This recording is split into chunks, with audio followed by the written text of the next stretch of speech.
Hey guys. Hey, Nilesh. Hey, can you hear me okay? Yes. Okay, let's do a quick check on audio and video and then we proceed. Okay, hold on.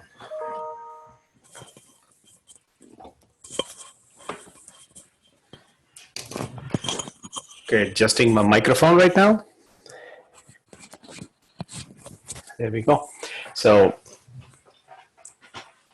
yeah. So quickly checking how do I sound, okay? A little over modded, like your volume's too high. Too high. I see what's going on, okay. That was suspected. Volume too high.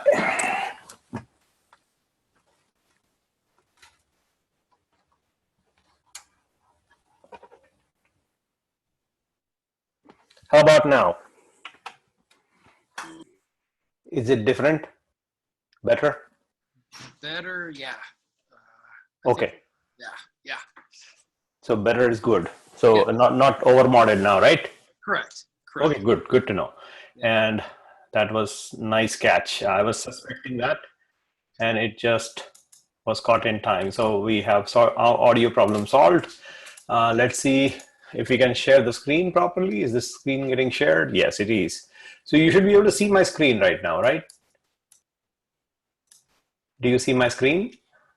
No. No. How about now? Do you see my OneNote? Yes. Okay, great. That is good. So let us proceed.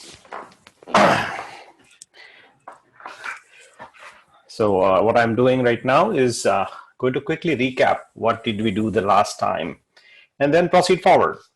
We have been, we have gone through a marathon exercise. By the way, the last time that's what I call the marathon exercise. So if you go read that particular site, which is where I'm heading right now, this particular exercise, which we began with this step, like prepare your kitchen to work with all that all the way to the end. When we approached, I call this the marathon exercise, and we were able to do something that is interesting. Let's recap what we did in the last successful run that we had. We were able to create custom cookbooks for end-to-end automation, and then expand the web server role to invoke the DB user and app cookbook. So these two extensions that we added on to our web server role, if you remember, that's what we did. We added the WordPress cookbook default recipe and the DB user cookbook default recipe. These two elements we added on our web server role. So that basically translated into something like this. We will go to our chef repo, open it up, and compare exactly what I'm discussing, which is, so Atom should be opening up. And in the Atom editor, you should see the exact web server role modification that we did the last step. And then we basically went on a mental vacation of sorts. Like I joked about going to Hawaii. And that was the scenario which I described when I was expanded this web role to include those two lines. Then we sent our updated web server role over to the chef server. And at the end of all this, we were able to see that our chef server actually constructed a full-blown WordPress application on a fresh new machine that got started when we okay, typing mistake, manage.chef.io. So I'm logging in, and here you will see that our chef server contains our entire kitchen, our desire expressed in form of a chef kitchen, stored here in terms of a variety of cookbooks, a variety of roles. Specifically, this was the last role we expanded, and we included the addition of two new cookbooks that show up here, WordPress cookbook and DB user cookbook. And that's what happened at the last time when we were playing with this. This expanded function allowed our next step to construct a full-blown end-to-end exercise that resulted in just one command, resulted in this box with that name. So it doesn't exist to begin with. It gets created. And it got created, it got this name assigned, uses this Ubuntu image in New York City location. That's the memory size, the size of the RAM in that box. So as you know, we can pick and choose the size of the machine that we would like. And in this cloud, they have these choices that you already know, right? You already know this scenario where the idea is to be able to pick and choose the size of the machine that you want and then run with it. So that's what we did. And this exercise specifically was dependent on this fact that this is uniqueness of DigitalOcean as a cloud provider, that they expect this SSH key ID. And this is kind of a uniqueness that DigitalOcean requires, is this generation of this number through a specific command that is otherwise not available any other place, not through their web interface at all. And that is something that I find it is kind of non-standard in a sense, but that's what they have. So we have to follow that method if you're using that cloud. And so if you go to that website, so I'm going there right now, 471384 is the number I would type. And you will see that there is no place in here. Oh, typing mistake, is it? 646019. Did it succeed? No. 646019, enter. Okay, so in this cloud, there is no other way to find out, not in the API section, not in the security section. There is nowhere you can actually find out the exact number that we need to have, like for example, this number. And to be very, very specific in my situation, I'm talking about this key that I have here. The fingerprint I can see, but that SSH ID number is not possible to see at all. The only way to get to that is through this command, which I think in a previous step we ran somewhere here. And so that command, I think, is something like SSH key list. So if you go knife digital ocean SSH key list, this command should give us the expected number that we saw and used and constructed this sequence of actually this one step. This is just one step that we ran from here all the way. And in there we expanded to make sure that the newly constructed, newly created machine automatically gets included in the production environment. And also it gets a purpose in life assigned, like the run list includes the base role, the DB master role, and the web server role, which in turn will invoke all the things necessary in the prescribed order that we would like to have to accomplish the outcome that we desire. And the outcome we began to wanted, the desire we wanted to have is, get me a machine that runs WordPress. That was a simple statement to begin with. At the beginning of the exercise, I would like to have a WordPress box that runs up and running, gives me a fresh new machine with WordPress loaded up. So we get that. Great. We can do this in this cloud. We saw that. What if the cloud changes? What if the cloud infrastructure goes to another company? So totally possible. You can do that in another cloud just like that. And we will do this other example that we have here. So very, very simple thing to do is to just get this command in place in a proper structure, making sure that we are in good shape in terms of using that key identifier. So this has to match what Amazon Cloud has in there. So we'll go there in aws.amazon.com. And in Amazon's web services, we need to make sure that our key is labeled exactly what we are using or calling it to be. This label has to match. So we'll use that label. So I will go to my account and make sure to log in. And once I log in, I should be able to get it a token. This token authentication is something that we have to live with. Otherwise, it is easy to get hacked if you're running a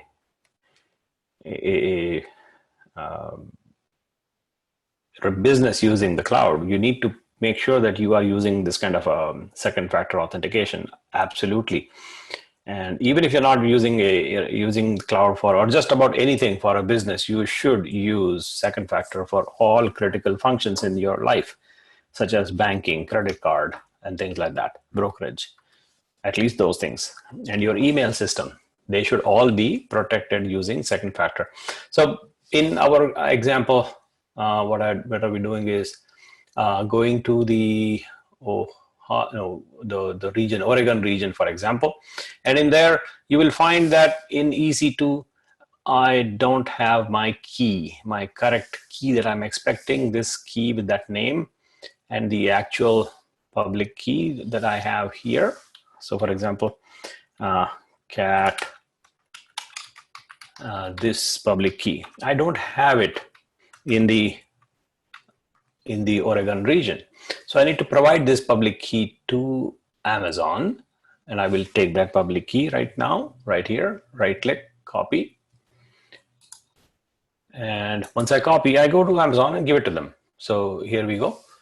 Amazon, please take my key. So they have this key pair, but this key pair doesn't actually match the one that I have. So I'm going to delete that, make sure that I am importing a key pair that is called ID_RSA. And it contains this content. So I import it. Now I have the right key. So this key pair is what I want to use. And now I have the name correct. So it's easy for me now to proceed. I will just run this command. That should accomplish the outcome that I expect. And you would think so. But there is something else that is also missing, which is a good practice, at least for a security perspective. And that is what I would like to highlight to you, that I do this almost every single time for a specific reason. I think I told you, and I will describe what I'm talking about. What I'm talking about is my access key and secret key. So this command that we are running in line number 38 and beyond, sorry, let me just paste it correctly. This command that I'm going to run from line number 38 and beyond is going to repeat the same exercise, but in a different cloud. The same exercise that we did here in line 23 that goes to DigitalOcean cloud. We'll do the same exercise now on EC2 cloud, but we still have to make sure that my access key and secret key is still a good one. Secret key, those two keys that I have from Amazon, I typically delete them every single time after I use them in a class exercise, because the videos that I record become public and they become like widely available to other people at some point. And I don't want my keys to be hacked. Therefore, I make sure that I delete them. But then when I need them, I will create them again. That is what is a necessary thing that I need to do for some specific reason. It's just making sure that I'm secure. So I am generating it. So all the keys that I have had, I've been deleting them for last 7 years. I create a new key and I see them. I will copy these guys and basically use it. So in my cloud, I will make sure that I use this access key and secret key, and you know where these things go. They go here in the knife RV, and specifically in that location, lines number 13 and 14, that's where they belong. The one that values that exist right now there are bad values. They have been deleted. So I need to use these fresh values that I just obtained and make sure that the correct values are in the right spot. And that is what I'm doing right now, is making sure that my secret is correct. And now I will get my access key ID also correct. And I can make sure that happens by removing the old values, putting the new values in place, saving, closing, and then testing. Did my connection succeed with Amazon? Let's go verify. How do we verify? Bundle exec knife EC2 server Oh, one more mistake. I just noticed. One more mistake is that I am this time in the Oregon region. So it is US West 2. So this is something I'm deliberately doing, is to make sure that I'm pointing it out to you that if you're playing with a different region, last time I was playing with US East 1. I deliberately chose a different region this time just to bring out this idea in your mind very clear that every region is different cloud. So I was playing with what Northern California before, that was US West 1. But today I decided to go Oregon. And in Oregon, I gave my public key in the EC2 section, in the keys section there.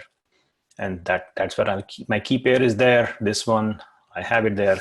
But Oregon is not US West 1, it is US West 2. So I need to make that change in the knife RB right here as well. And then save.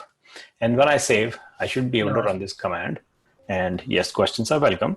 Yeah. How do you know it's -2 versus how do you know what the suffix is? Okay. Good question. I will answer that. So there is no easy way to find out, unfortunately. And the best way to do that is Google search for most things, like for most things in life. What is the short code for AWS Oregon US? There it comes up right there, right? That's how you find out. I'm just halfway typing it and it just popped up. This is what Google does for us, so we already know that that's the answer, right? So that's the best way to quickly find out, is just ask Google. That is US, or let's go play with something else, like, Ohio region is a new one, right? So we'll say US East what? It is, I know it is East 2, I think, but I don't know. So I will just finish the search and it will tell me this. And in there somewhere in the documentation, they should have this documented somewhere, but apparently I cannot find it so quickly that I expect to. So that's the challenge. So US East, it says US East, but it doesn't tell me it is US East 2. It should tell me that. So we should do another Google search, like Amazon regions. And so let's see what pops up. There we go. That's a good one. That's a good documentation. So we have it here. And here you can probably find all the endpoints, the regional endpoints. I hope they will give you a nice little table. And there it is. So there you can find Ohio is East 2. Oregon is West 2, like that. So this is how you would go and Google and find out the appropriate documentation that gives you the answer to the question that you have in mind. So here, the question was answered. We ran this bundle exec knife EC2 server list command that gave us a list of all the servers we have in the Oregon region. The answer is 0, none, no servers. So good. Now we are in a position to make sure that our EC2 connection is correct, because our keys, access key and secret key, I just updated them. Next thing to check before we start a new exercise is to check that whether the chef server connection is proper or not. So bundle exec knife cookbook list. Show me a list of my cookbooks. So it should give us a list of all the books we have, and that establishes test success that I successfully connect to my chef server. Great. Now what else do I need to make sure that I connect? I connect to my cloud, I connect to my chef server. I'm generally in a good shape right now in order for me to run this command. But there is one more thing to check, and that is this AMI number actually correct? Is this AMI number really in the right US West 2 region or not? That is something that is, that's what Amazon does, is it gives you AMI numbers unique to every region for some reason. And so you just have to make sure that you are indeed not smoking while validating that. So just go to the AMI, search it in a Google search, and you will find out where it belongs. So just click on it, and it will take you to some ubuntu.com website where you can tell where it belongs. So just go find it, and there it is. So the thing belongs in US West 2 already. So I seem to have chosen the right image by magic, actually no magic, I know that it is, I know it is in Oregon region. That's why I switched to Oregon region, by the way. So I know that this example that I have put here is actually from Oregon. So that's why I chose Oregon for the exercise, because I don't want to modify the AMI image, but I could modify the AMI image number by going to what is known as Ubuntu AMI Finder. And there we should be able to find any image that we like. So here we go to the bottom and choose our cloud. So it is going to be what, US, where is that? US West 2. Yeah, that one. And we are dealing with Precise. No, not Precise. Trusty. So Trusty, and in Trusty is 1404. So that's what we get. Now we select 64-bit, and then we narrow down to HVM EBS, that one. So that is the one that I would like to get. So this machine image is the latest image available as late as April 24. So this image is a better image than the one I have. So I will copy this image ID and use it. How do I use it? I basically take that image, go to my note here, and instead of that number, I will use this new number. And that is the more up-to-date number for that image that I need. So I take that new number, save it, and now run. When I run, I would like to make sure one more thing. And these things never end, apparently. So it's like a never-ending game. When do I stop worrying about things, whether they will work or not? So these things are I think I'm basically deliberately bringing them out to make sure that you register these things are necessary.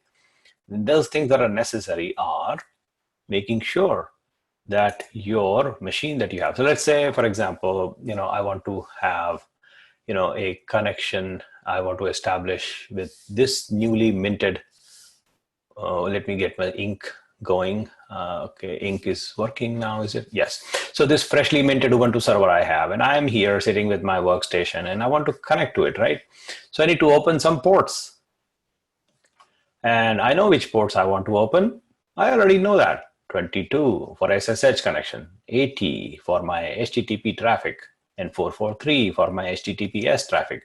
So these ports should be open for public. And this port should be open just for me, right? So that's what I want to do.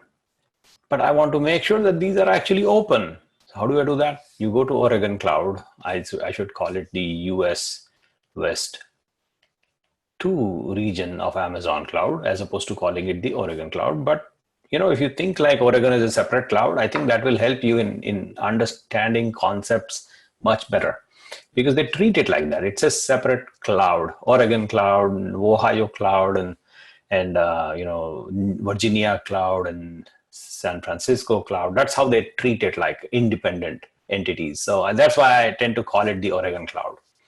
But according to Amazon, it's a region, whatever. It's a cloud. It's a completely independent cloud. You have to give the key here and give the key there. That makes it a different cloud. And that's why I call it like that, Oregon Cloud. So in Oregon Cloud, you have to make sure that these ports are open, which means you have to go look at the security group settings. Otherwise, you are likely to fail if your security groups are not open, right? So we'll go here, go to Amazon's Oregon Cloud, and look at our security group section. So the best way to find security groups is two places. One is in EC2, the other is in VPC. So we'll go to EC2, and in EC2 on the left side, you will find security groups. And we are going to operate in the default VPC. So we have to go filter that out. So it is kind of difficult to exactly pinpoint what are we talking about, right? So that's what we have to go and make sure. The easier, better, definitive way of finding the right security group actually is to use the VPC section. Here you can see that there is a default VPC security group. These two are defaults, but we don't know which one of these two VPCs is the default VPC, right? That's a challenge. So we have to find out, is this the default VPC or is this the default VPC? We don't know. We cannot tell it from here. So that is something that is not very helpful. How do you figure it out? You go to the orange box on the top, go to the VPC section here in the networking portion, VPC, and there it will tell you which of these VPCs that you have in the Oregon cloud. There are 2 VPCs apparently. Which one of them is a default VPC? The word default VPC, yes or no, this VPC is the default VPC. And you can tell now that you know it. Don't trust these names. They are customizable. You can call it whatever you like. So that is not trustable actually. So this is the right way to find the default VPC. It's the only one. You have only one default and you cannot even change the default. And if you delete the default VPC, you are practically screwed for 3 days, maybe more. And so deleting that default VPC is a bad idea because of a bug in Amazon. They don't let you mark a VPC at default. I would rather create a VPC and set it as default. That should be the approach, but apparently they don't allow that for some silly reason. So now this is the default VPC. So you go there and filter it by the default VPC. Now you know that this security group is the one that belongs to your default VPC security group. So that's the one that you want to use. And this security group is some extra security group that I seem to have. And so I will maybe delete that security group because I don't want to confuse anybody. So the one that is default security group, you cannot delete that at all. It won't even work. If you attempt to delete, it will fail to delete. It says, are you sure you want to delete this security group? And I try to say delete. It will say, no, cannot delete. Cannot delete. That's a good thing at least. However, having said, that's the group I want to modify. So I will make sure that my inbound rules are open for 22, open for 80, open for 443, and open for what? MySQL? No, I don't want to open that one. So I will close it and save. Now here I said 22, yes, 80, yes, 443, yes, 3 are open. That's good. But this 22 is open to the worldwide internet, anywhere on the internet, which is, I call it, it is too wide, way too wide open. And I would rather not be that open. I would like to be a little bit focused. How do I get there? I edit and delete and save and then create one more. This time I will narrow it down to port number 22 from my IP address. So this IP address should be the one that I have in my location right now. How do I find that out? I should be able to do that. Google search. What is my IP? And grab my IP address, the public facing IP address, which should come up right there. And this is a good practice to narrow down, by the way, as you understand this already. Yeah, what I'm doing is narrowing down. What did I copy? Come on. What is my IP? I thought I copied, but then whatever happened. Copy, please. Copy and paste success. Yeah, it's pasting correctly. So now I go here and paste /32. Now that is a very narrowly focused port access to port number 22 from my location. Save. That's what I would like to have. For 22, just my location. For 280, anywhere. 443, anywhere. That's how I would like to have the inbound rule structure. Outbound, go wherever you like. And this is the default VPC that we are looking at. And that is the simplest way to run our exercise, this step. So now we have taken care of all these uncertain things, and we have made certain that things will work. So we are ready to run this command right now. We'll go copy this, line number 31 and all the way down. And this command should work. So we'll copy this, bring it here, and in the terminal, paste and let it run. So it runs. And we'll let it work on it. So we will do something else, like go to Hawaii for something like that. So while this thing runs, let it run. It'll take like 3 minutes or 4 minutes for it to finish. But we'll discuss the next idea in the meanwhile. We don't have to wait for it. So we know it will work because it is creating a machine, USB 2, and waiting for SSHD to become available. It got an IP address assigned and all that usual stuff. The going to the chef server, grabbing the cookbooks, assigning the run list, and installing chef, executing chef. All of those things will happen. And at the end of the run, we will have WordPress running on this IP address. That's what we expect to see, and we will know, and we will see it when we are ready. So that is what is going to happen in our Amazon cloud. We will see in the EC2 section, this new box getting started. Yeah, that's what we will have, that one just enough operating system right now running Ubuntu currently initializing, but it is going to evolve into a WordPress solution for us. That's what we will see when it finishes. But let's talk about the next thing. The next thing is that,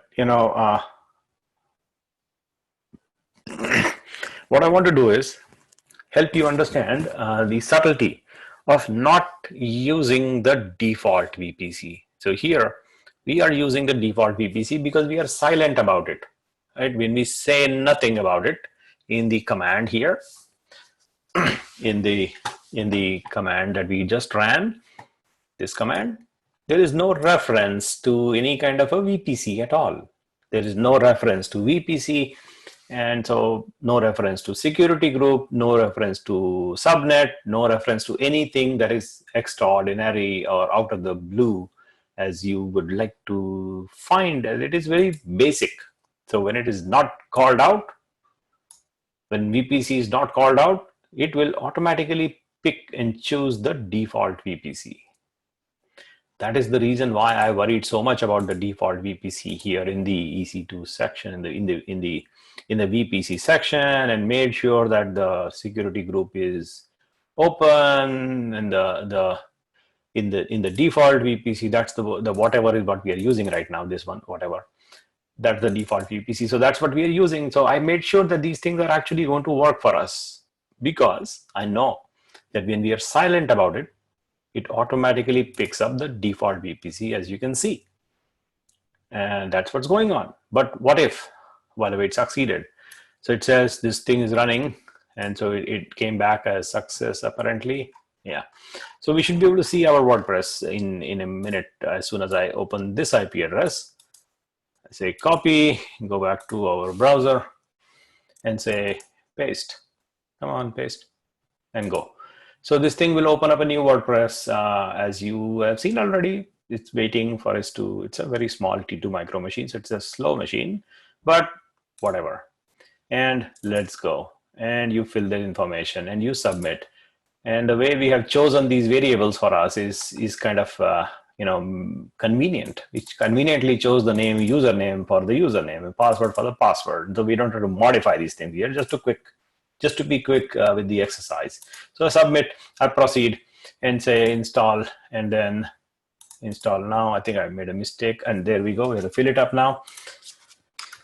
Cloud Genius username and a password and whatever, and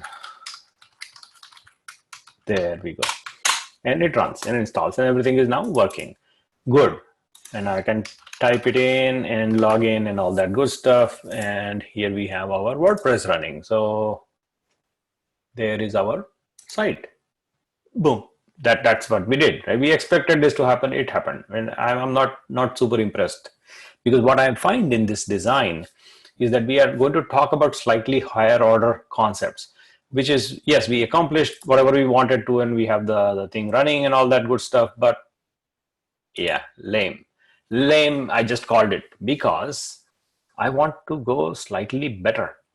And what I want to do is illustrate this point. So I'm going to close out on the ideas here, and maybe review the ink tool and erase. How do you erase this? Come on, erasure should happen. Yeah, so erasure is happening. What I'm discussing is this: the whole thing in one box is not that impressive for using a cloud. You know, we could have done this in our garage with the machine sitting there, but that's not the idea. I want to use the cloud in the way it is supposed to be, which is scalable. So I want to be able to use this cloud in a fashion that I would like. So I would like to have a setup in which a database server is separated from your boxes that are running. And so these are the boxes, you know, box number 1, box number 2. I should be able to have multiple boxes, for example, and have them scale according to what number of people that come and visit. These guys, visitors will come and visit. They will bring their web browsers, and you know, they will hit our site.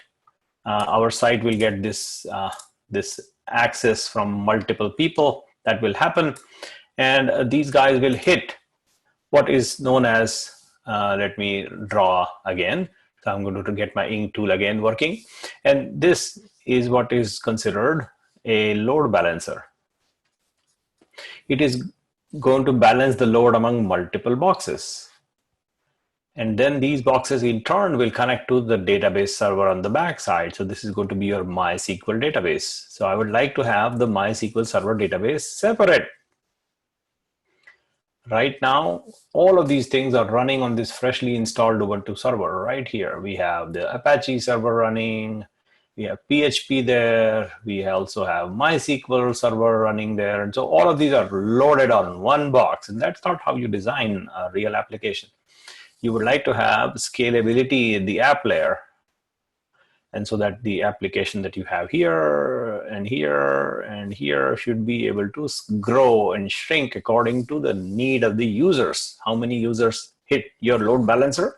According to that, we should be able to scale out, scale back in. That's our desire. That's the ultimate goal we would like to accomplish, and we will do that. However, what I'm doing is first right now erasing this and drawing a slightly simpler design before we jump into the full-fledged complex design, is to understand what's the next evolution between just a single box and a bunch of boxes and a separate database and load balancer and everything. So before jumping into that level of complexity, I would like to simplify a little bit. So I will draw a picture that is a slightly simpler version of this idea that I'm talking about, which is going to be something like this. So opening up, waiting for the ink tool. Come on. Hello. Okay. So what I'm talking about is to simplify. And the simplification will happen just by the fact that, you know, I will deal with this database and, you know, load balancer separately. For right now, just focus on having the functions that we have in one box separated out into two boxes like this.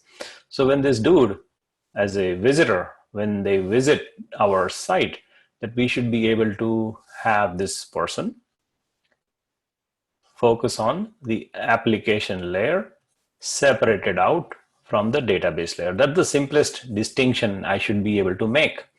And so this becomes our DB layer and a layer, and this is your app layer.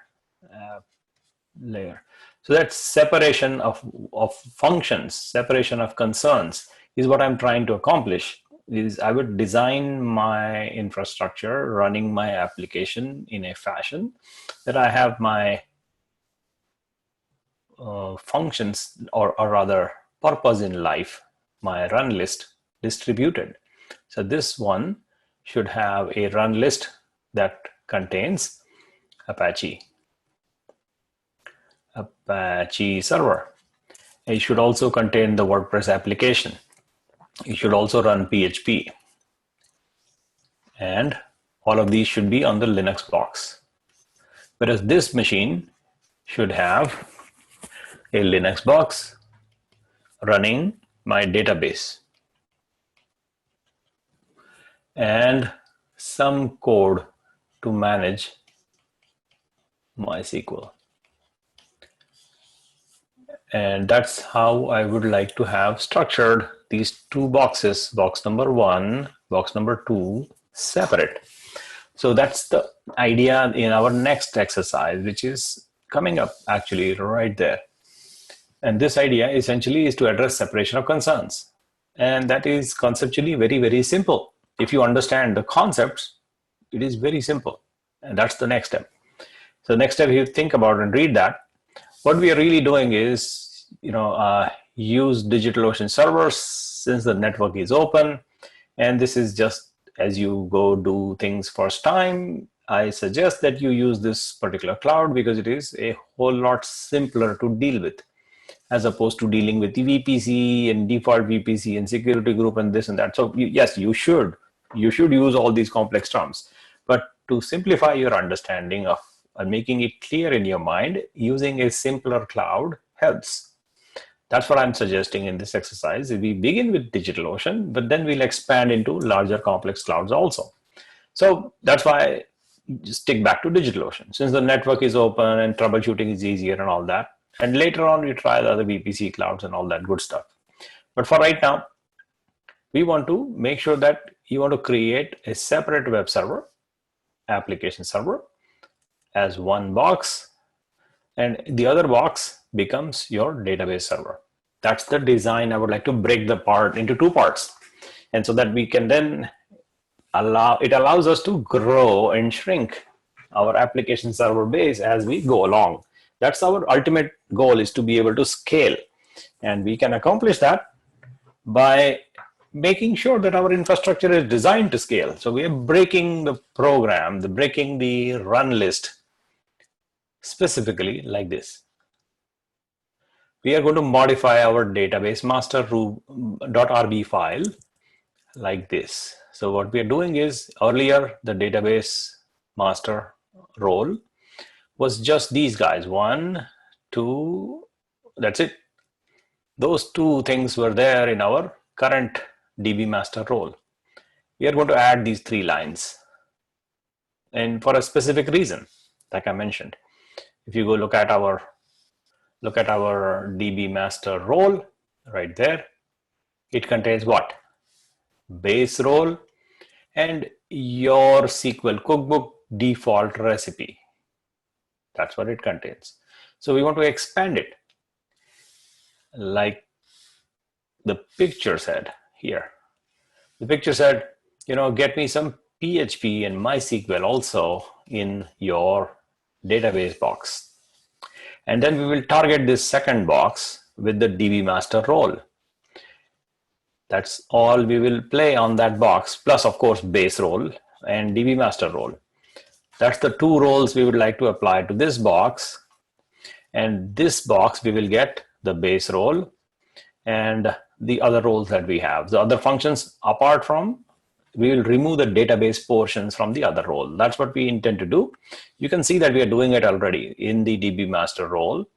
We are adding these 3 lines: PHP, PHP module MySQL, and the DB user default role, the database users, the cookbook that we created to manage database, create a user. Those guys, 3 guys, we would like to add to our DB master role. So we'll do that, copy. And then go to our workstation. In here, we'll say, put a comma, next line, and add 3 lines. And that's what we just did, is added on lines number 7, 8, and 9. Save. So this DB master role expands the scope of that particular focused scope of that new box that we will create, that will do just your SQL, which is basically MySQL with your password, PHP, and creation of a database user, line number 9.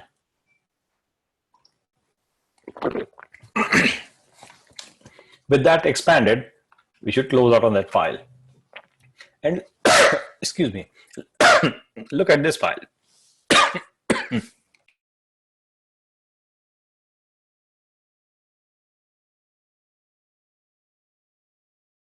Yeah, in this file, you will find that we don't need this anymore because this part is taken care of. What else needs to go? Nothing much. Yeah, that line should go. That's what we want to do. And the reason that line should go, because we have taken care of that line already in our DB master role. So if you scroll, you will find that we changed the web server role and we are removing the DB user default recipe from the web server role. That's what we just did. And we will do that actually here. We'll remove line number 12, strike. So we'll strike it and get rid of the comma at the end. So that concludes our updated web server role. So we'll save it. Now, when we save these two new modified roles that we have, web server and DB master, these two lines are new. I would like to make sure that these two roles actually are given to the chef server. And that is totally expected and obvious. So we will do that. We would like to send the modified roles to the chef server. We can do these two lines to send them to the chef server. As simple as that. We'll go here and say, send my lines to the chef server, please. So it is sending it. So while it sends, we will basically go back and destroy our box here, the box that is running this side. We don't want it anymore, right? So we'll go and destroy it. What we will do is go to Amazon. Why did it log out? Or was I in a different browser or what? I think I was in a different browser. So no worries. I'll just log in here, my account. Come on, log in, please. And log in, and a token comes in. The token should be Amazon token. Amazon token is 227482. Go. So in Amazon Cloud, what I would like to see is how many machines do I have running already in my Oregon Cloud. Right, that's what I in the Oregon Cloud, in EC2 section. What do I have? In the EC2 section, I have one machine running. So I want to get rid of it. I can go back to my workstation and say, you know what? Bundle exec, knife EC2 server list, and give me the list of all the machines I have running in the Oregon Cloud. I mean, my cloud, which is Oregon. And so it gives me this ID number. So I'll copy that ID number and I'll delete it. Bundle exec, knife EC2 server, delete, and then paste. And so when I paste, it deletes that box, which is what I want. And I also want to delete the corresponding node. So we have here bundle exec, knife node delete, and this number. So I want to delete that node entry, which tells me you should delete. So I'm going to delete that, and here it goes. So now we should have cleaned up. So we say bundle exec knife client list.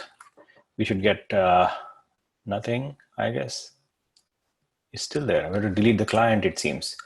So node delete, just like node delete, we're going to delete the client also. I think that's the right way to approach, is to delete the client, and the client also deletes. So delete the client, delete the node. That's what it needs to do. Delete the node and the client for that particular server were not deleted and remain registered with the chef server. So that's why we had to delete the node reference as well as the client reference. So we deleted both of them. And now we have deleted the server as well, which means our cloud should show 0 running instances. And that's yes, it is terminated. Nice. So it is killed out. What I want to do now is this idea, which is going to be here, is what I want to do is grab my pen tool and describe. So I will have to have two boxes. Let's call this the box for application. Let's call this the box for database. I will have to create two boxes. So I'll have bundle exec knife create this, and bundle exec knife create this. That's what I have to run two commands now. One for this box, one for that box. And the command for this will be bundle exec knife blah blah cloud something create, and create what? With a run list. The run list will include the base role and include your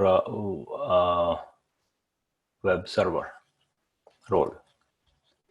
And here you will run list will include base role and DB master role. So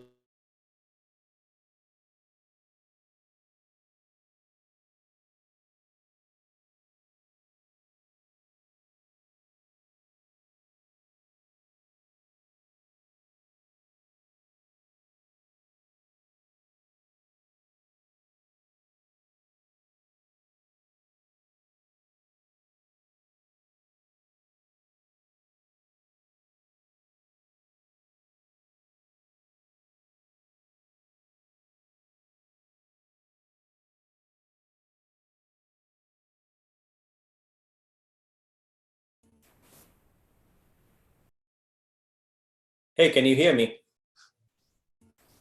I can hear you.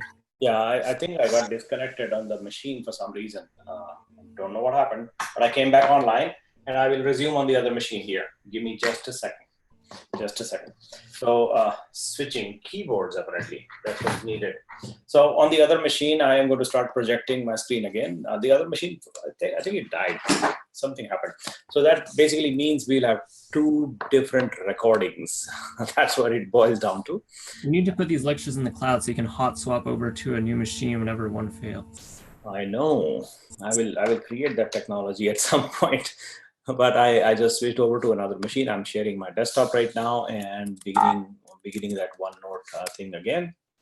Or rather, I should just show you what I was doing. Oh man, I lost quite a bit. What I lost was, let's see what I lost. I think I lost my keys, and that is what is, so I had to wait for that machine to come back online, and it did. So I'll grab my keys or maybe remote from that machine and do something. But what I'm doing right now is projecting from the other machine so that I can get to the keys that I want. Otherwise we'll waste time in generating new key pairs, which is not what I want to do. So right now I'm going to project from the other computer, which was already running. For some reason it shut down. And I am going to resume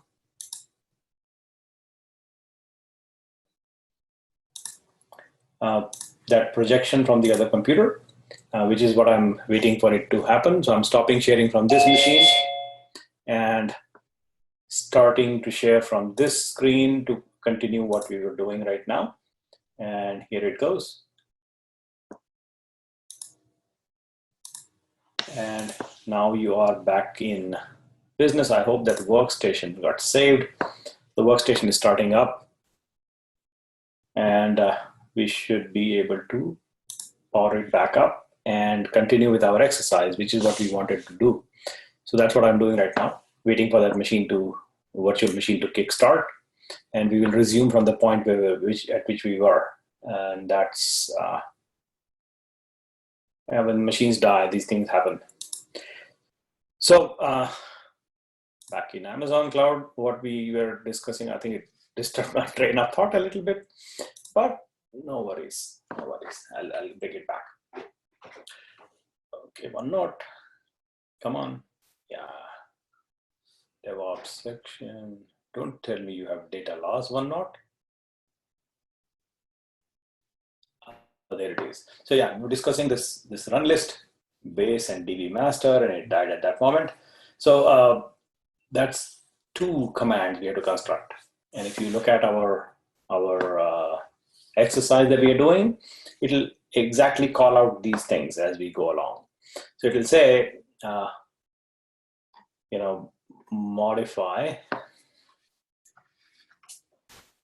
the uploaded modified roles to the chef server. That's what we already did. Now, in addition to that, there are a couple of things that we need to make sure that we also modify the script which sets up a user. And this is something that requires understanding of how databases work.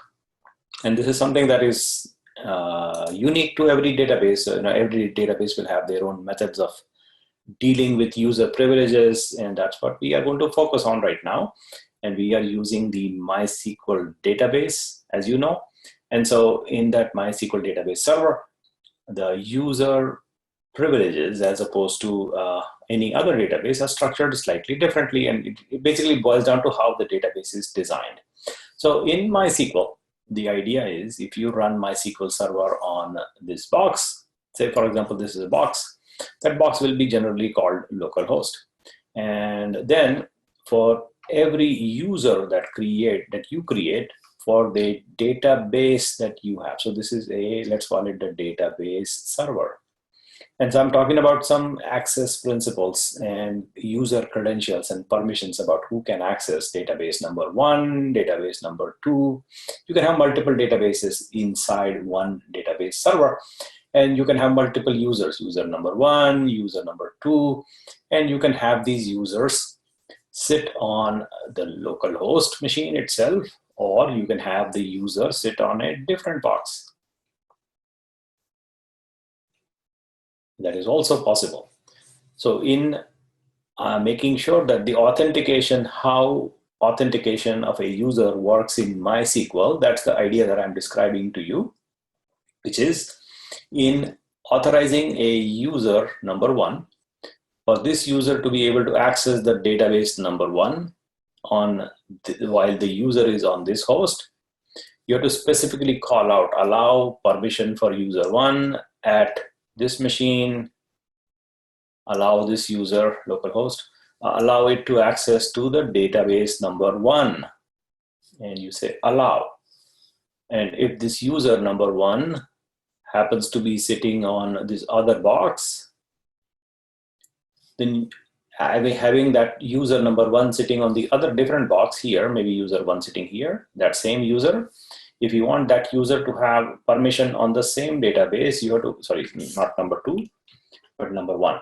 Having the same database, this database, if the user decides to be sitting here, and you want to explicitly allow that permission separately. The first permission doesn't imply the second permission. This is not implied. So if you give the permission of that user on localhost, it doesn't mean that the user already has permission from the other box.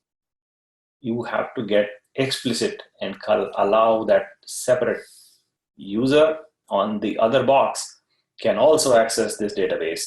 And you have to say, yes, I allow, I approve that.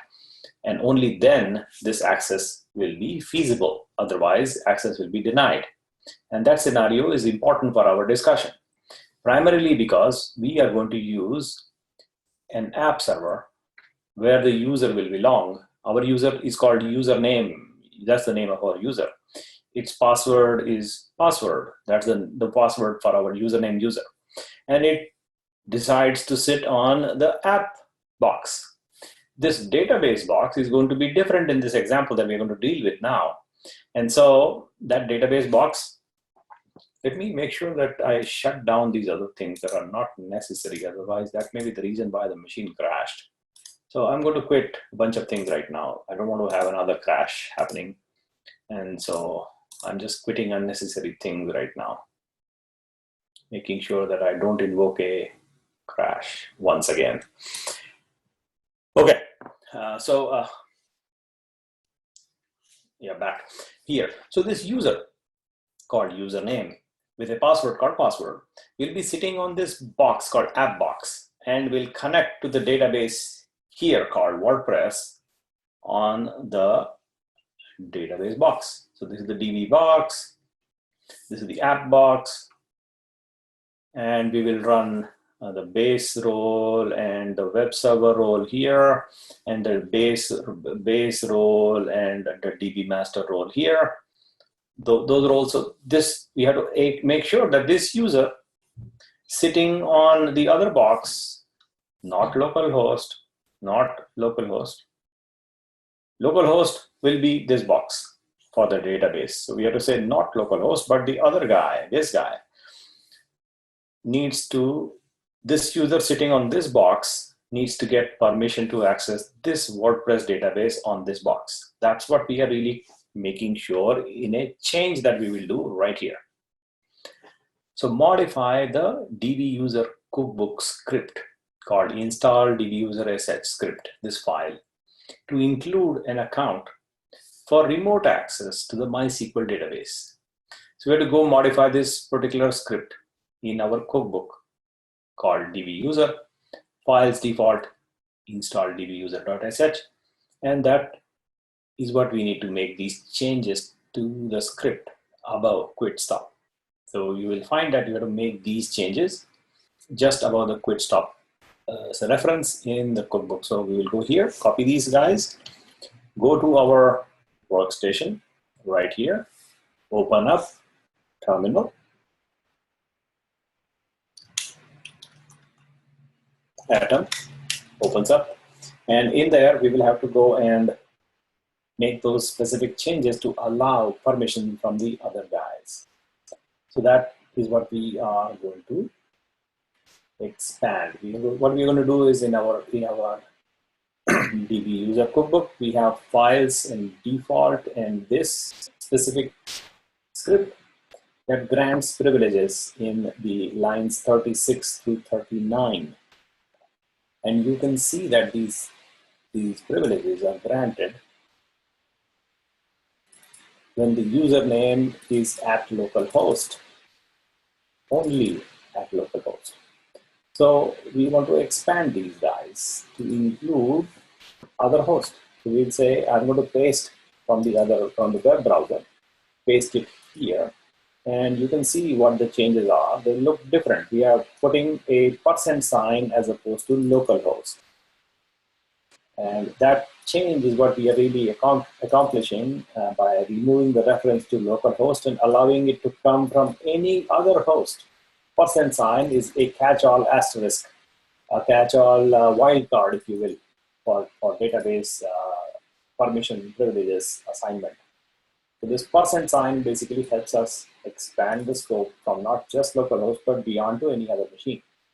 And that's the change we would like to make. And these lines will go and will be taken care of by these new 4 lines that we have now. And so this changes our cookbook. We'll save it, close it, and come back here and say, chef server, take my cookbook.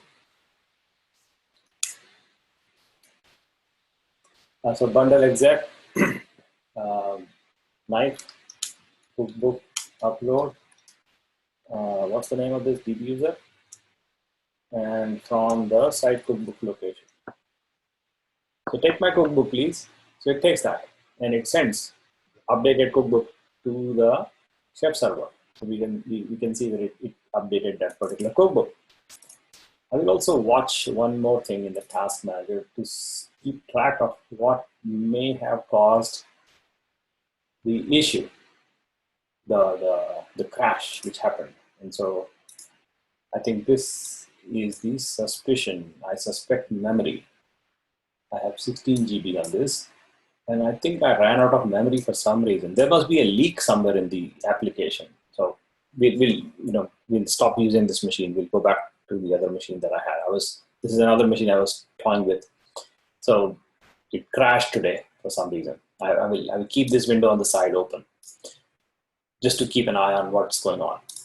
And so we have updated our DB user cookbook, and now we should be able to play our game. The game is to create a separate server for this function and a separate database server. To create a web app server, as you can see, it is conceptually simple. You have to basically do the same thing like we did before, except in here in our run list, the DB master is missing, which is exactly what we want. And here our web server is missing, which is also exactly what we want. So two different boxes running, one running web server, one running DB master is what we need to create. And we will do exactly these things in two different steps, create two boxes. So copy one of them and place it in the README file here at the bottom somewhere. Make room for it here. And we'll go at the end. We'll say, here is my app server reference, and then here is my DB master reference. So that DB master reference is here. So that is my,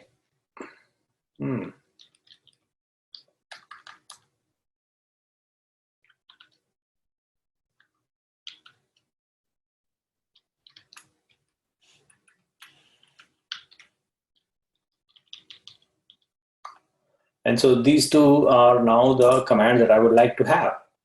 And you remember that I have to make sure that I have to get my SSH key ID. So I'll copy that one and put it right here in place of this segment 2 times. So those 2 segments in line 48 and 60, I will replace them just like that. And I save. And now I have these 2 commands ready for execution, line number 41 and line number 53. These 2 lines, I will be able to run them in, first we go with building a database server. So that database server gets ready, and we'll copy that database portion here, paste it, and invoke it. You should be able to see that in our DigitalOcean cloud. We have a box getting created. That box, you should be able to see that comes up like that. And a token, why is it out? So it's a different browser. I keep forgetting that. Okay, so the box should be showing up here as soon as we log in. And so I'm going to go to get my token on DigitalOcean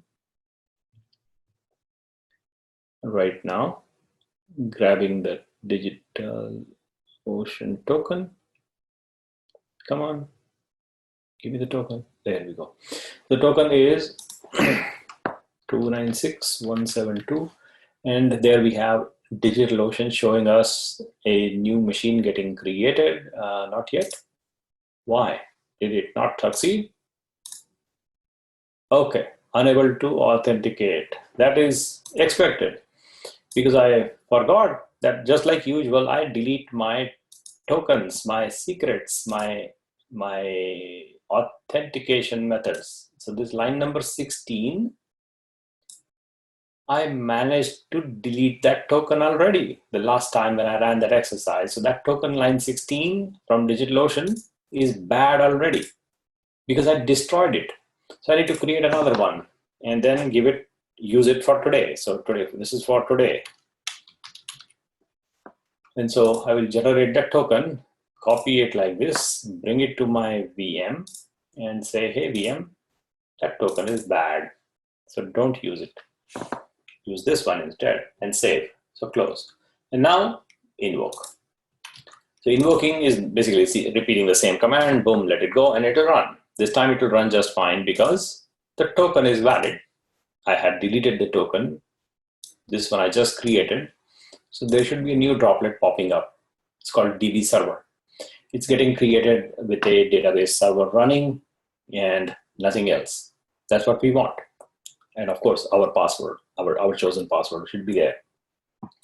So that's what's going on. As you can see in this command, we should be able to run a second command in a second window on the side, just like that, simultaneously. So the second command should be the application server command from the README file where we have saved it at the bottom. And that is this segment line number 41. We'll grab that whole thing and say, you know what? Create me a application server in a new terminal. Go to chef repo and boom, please create me a web server. So this window will create me a web server in the DigitalOcean cloud right here. So that server should pop up in a minute, maybe less than a minute. So that server should start popping up right here. And come on, DigitalOcean, show me what you got. So it is going to show us, when it does, two machines, the web server and DB server. So two boxes getting ready, both simultaneously happening. And that's good. So we'll wait for them to finish, because we have to. And we have to wait for the commands to finish. These two windows, they should independently finish, which they will. Yeah, you can run them simultaneously, no problem. And that's what is going on right now. The application server is waiting for SSHD. This one is going ahead with its installation of the base role and all that good stuff. And our memory usage is high. That means we are about to crash again. So if that, no, it's not high. I'm just panicking for no reason. It is 6.3. So 6.3 is okay. It will not crash. I think that's the suspicion I have. Is for some reason, somewhere there is some memory leak in something. And so it is leaking and running out of memory, and boom. That's what happened, I think, in the last hour or so when we had a crash. So yeah, we'll wait for these guys to finish. And then we should be able to see that we have two boxes. But then what do we do with them? That's the next question. So while these guys get ready, I'm going to describe to you what do we do with the two boxes. So once we have a box here and here, two boxes, we need to somehow make sure that they talk to each other, right? So let's call this the box, or other app box or web box, whatever you call it, whatever. That's the name I would like to use, web box, app box. And this is the DB box. And there are two independent boxes with two different commands, and they have no idea who's who. So first thing, you need to have a method, a systematic method, so that this guy can talk to this guy. That has to be done. Otherwise, they will not cooperate. You want them to cooperate. So this cooperation can happen, provided you have to allow it explicitly. How do you explicitly allow these boxes to communicate? You basically say that I need to, get this box and this box to open port here. Which port do I open? Which port? The question will be answered by the database server documentation. If this is the database server you are running here, then you read the documentation for that database, and you will find out that the port number is 3306.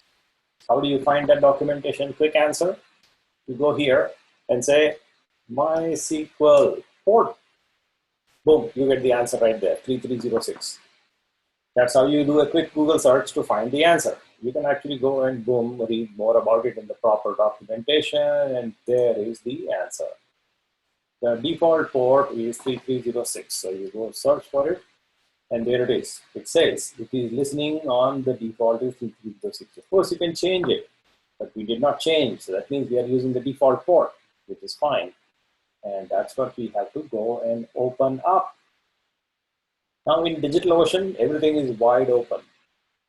It's a bad thing, by the way. Everything is wide open, and it is bad. You have to understand that it is bad and still use it the very first time, because it makes us convenient. We don't have to worry about ports being open, and we do not have any issues in getting things to work. If you're doing this thing exercise first time in the Amazon cloud and you forget to open the port, nothing will work. That's why I suggest using a simpler cloud to begin with. And when you know what's going on, then you go on into more complex clouds and make sure that you open the port 3306 on the database box. When that port is open, then this guy can actually connect. The road is open. Now this guy has a user called username with a password called password sitting here. And that user has an authority to access this database in that database server. The database name is WordPress. We gave it that authority because that's what our updated cookbook says, right? What does our updated cookbook say? It seems to have finished both of them. Ah, nice. That was quick. Yeah, 1 minute 40 seconds and 1 minute 26 seconds. So that both of them seems to have succeeded, which is nice. So we will deal with them. But for right now, what I'm talking about is in our cookbook, we already said, here is my install user permission allowed on any box with the password and allow it to connect to the WordPress database with all privileges. So I already did that privilege part. So now I know that my username user has the permission to access the WordPress database in the DB box. So I have that. So what I need to do now is to open this application and point this application to this box for the database. So I need to know this IP address.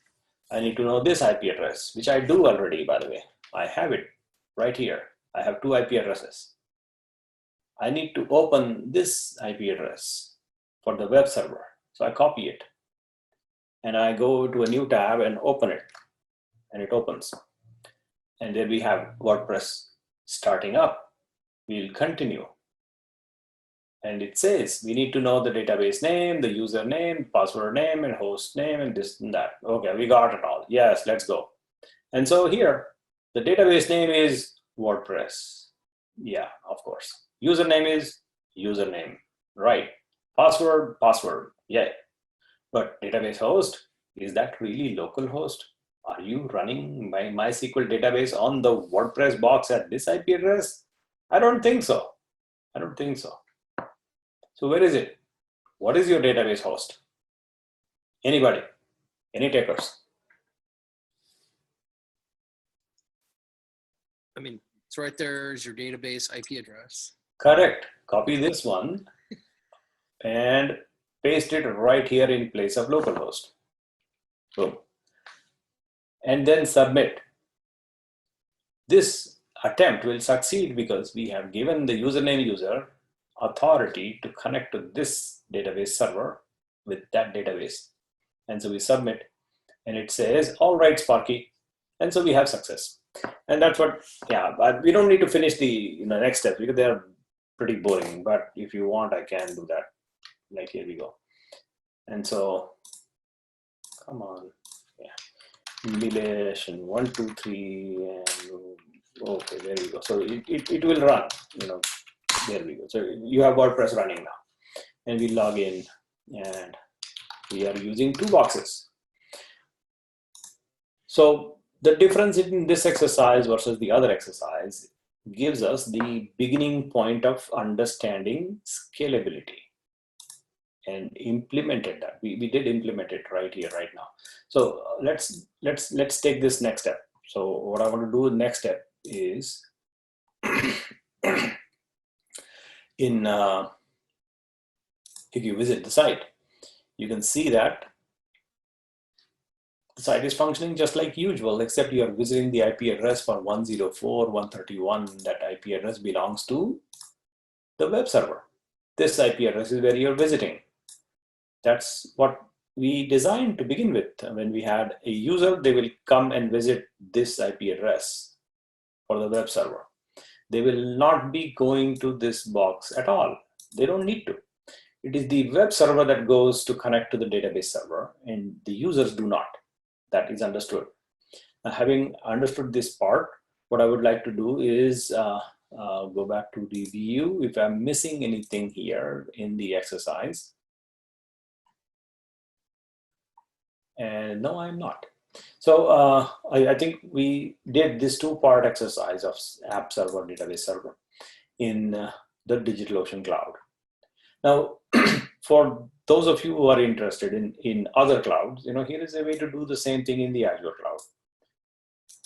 And you already know how to do it in the Amazon cloud. I think in a previous step, we walked through the Amazon cloud setup. So you have to modify the commands to construct separate app server, database server structures, pretty similar to what this WordPress example shows. And this Windows Azure example also shows. So if you want to work with the Azure cloud, you need to modify your knife RB again. How do you modify that? You have to go in that knife RB here and expand these settings. These settings are broken, right? You have to make sure that these are updated. So you have to go to this IP address, this website apparently, this specific custom IP web address, and make sure to rename the downloaded published settings file as this file. So when you visit this site, it will pop a file, a download file. It will download a file for you. Those are credentials that you need to save locally in your .chef folder. So that means you have to open this site in the Firefox browser right here.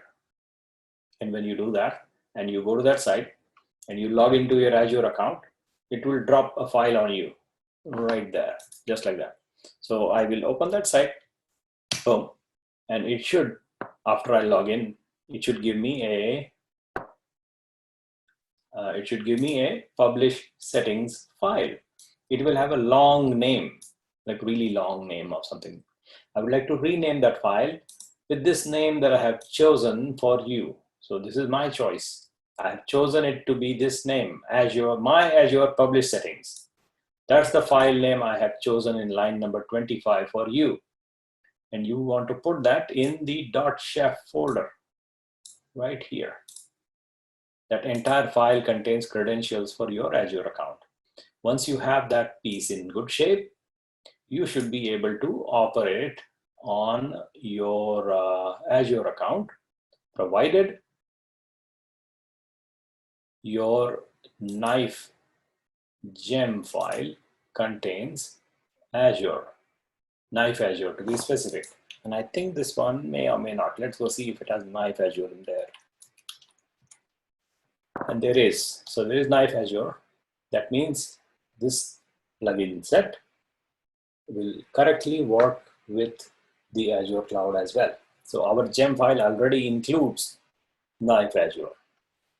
So we have a way to deal with the Azure cloud also, just like knife Azure server create, just like that. It should also work. Now this right now will not work because the knife RB does not point to the correct credential file. You can point to the correct credential file by downloading it, by going here and logging on to the Azure cloud and typing in the password, which is complex. And this is Linux. I don't even have a shortcut to enter my password. So I have to grab that password, so stand by. If this is something you want to skip ahead, I can skip. If you want to see this, please tell me so. I can do either way you like. If you're interested in Azure Cloud, we'll play with that scenario. But right now, I am grabbing the password for Cloud Genius for me to get into the Azure account, which is not in the workstation. So this workstation is doesn't have the shortcuts that I have to automatically enter my passwords. So that's what I am fetching my password manually. And I'm going to type those things one character at a time, unfortunately. That's the unfortunate nature of using a machine that I share with everybody on the planet. This machine goes out publicly available to everybody, so I cannot store my credentials in the machine. So I'm typing them manually. I hope I don't make a mistake.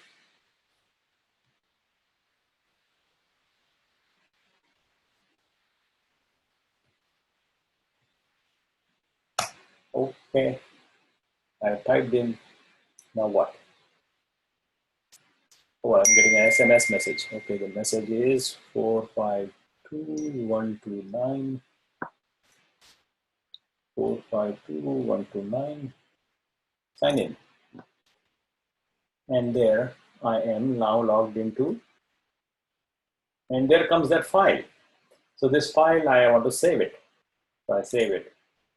And here I see that file. I'm going to rename that file. Simply right click and open the containing folder and edit the file name. Rename it to be my Azure publish settings. That's the name I would like to use. So I did that. And that automatically brings down a set of credentials stored in a subscription file. That's what is being generated, and the download will begin shortly. So we have it. And they also give you some other ways to use it. But we are not using that method. They are using Azure account import and the Azure specific commands. We are not using those commands, by the way. We are using the knife Azure gem, which is what I just pointed out. So that thing got downloaded. I have saved it in my downloads folder, and I want to make sure that I reach the exact location, which is the .chef folder. That's what I would like to go. So I'll grab this, move it from here to the home location first, and then in my chef repo, and I drop it right there in the chef repo first. Now I have it here.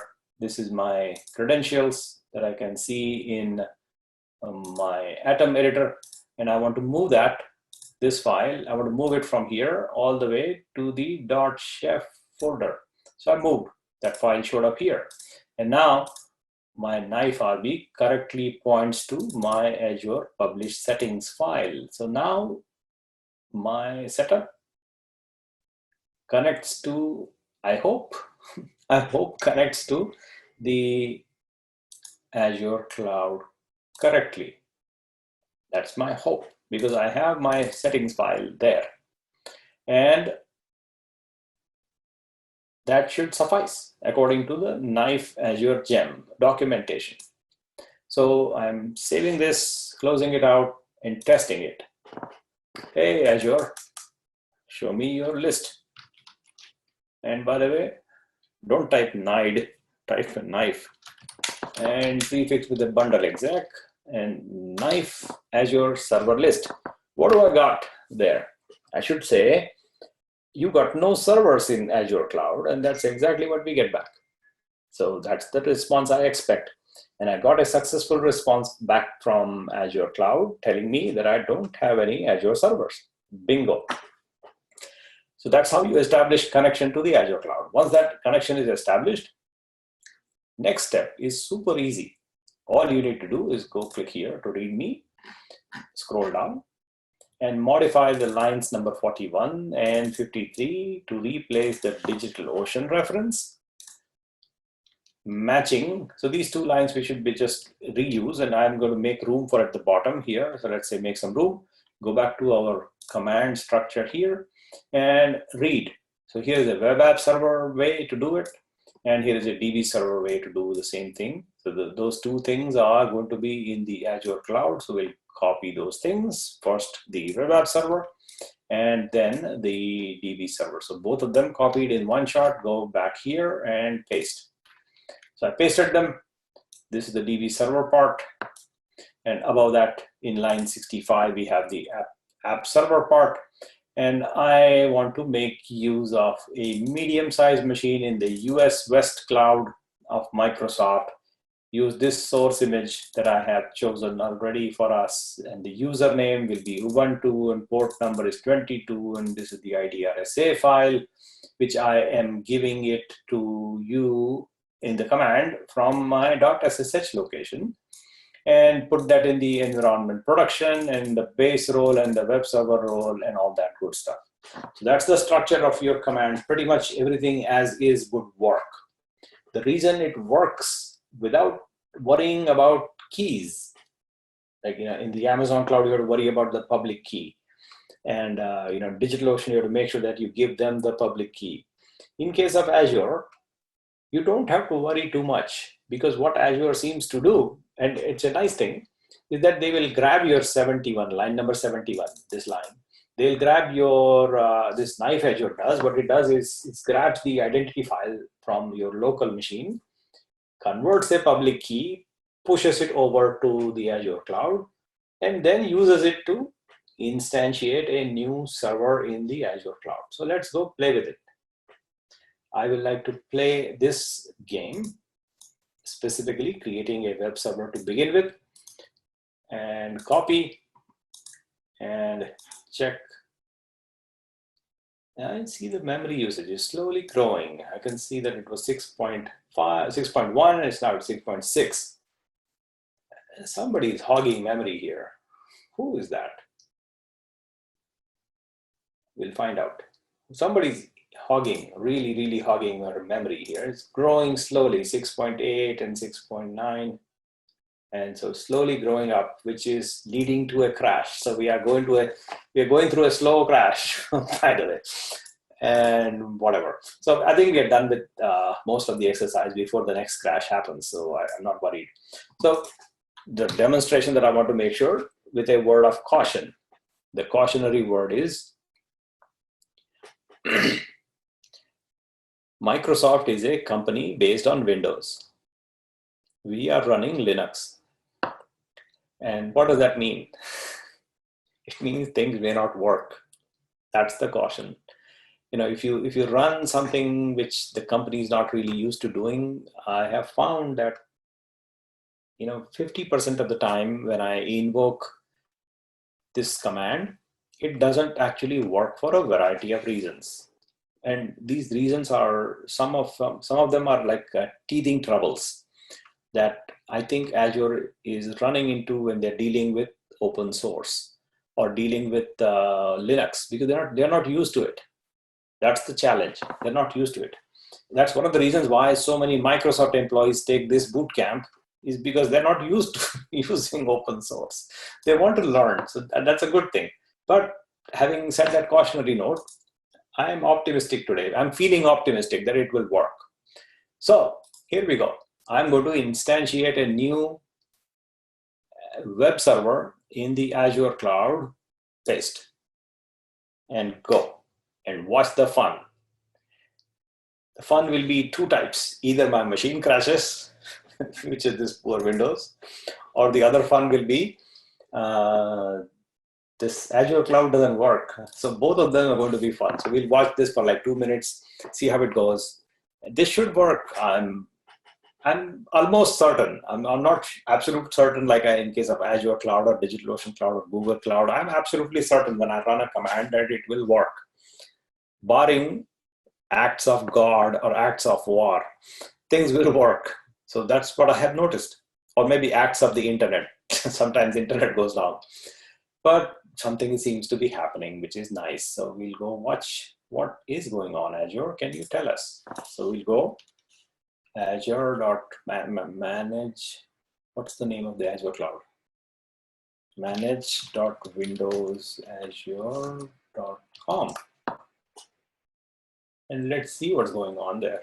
So here we are noticing that we have the Azure Cloud Portal logging in, coming up online, and I am going to see a new virtual machine getting created there.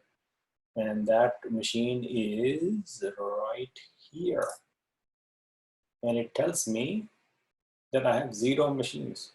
Oh man, so I said not now. I already created a machine, but it seems like I didn't.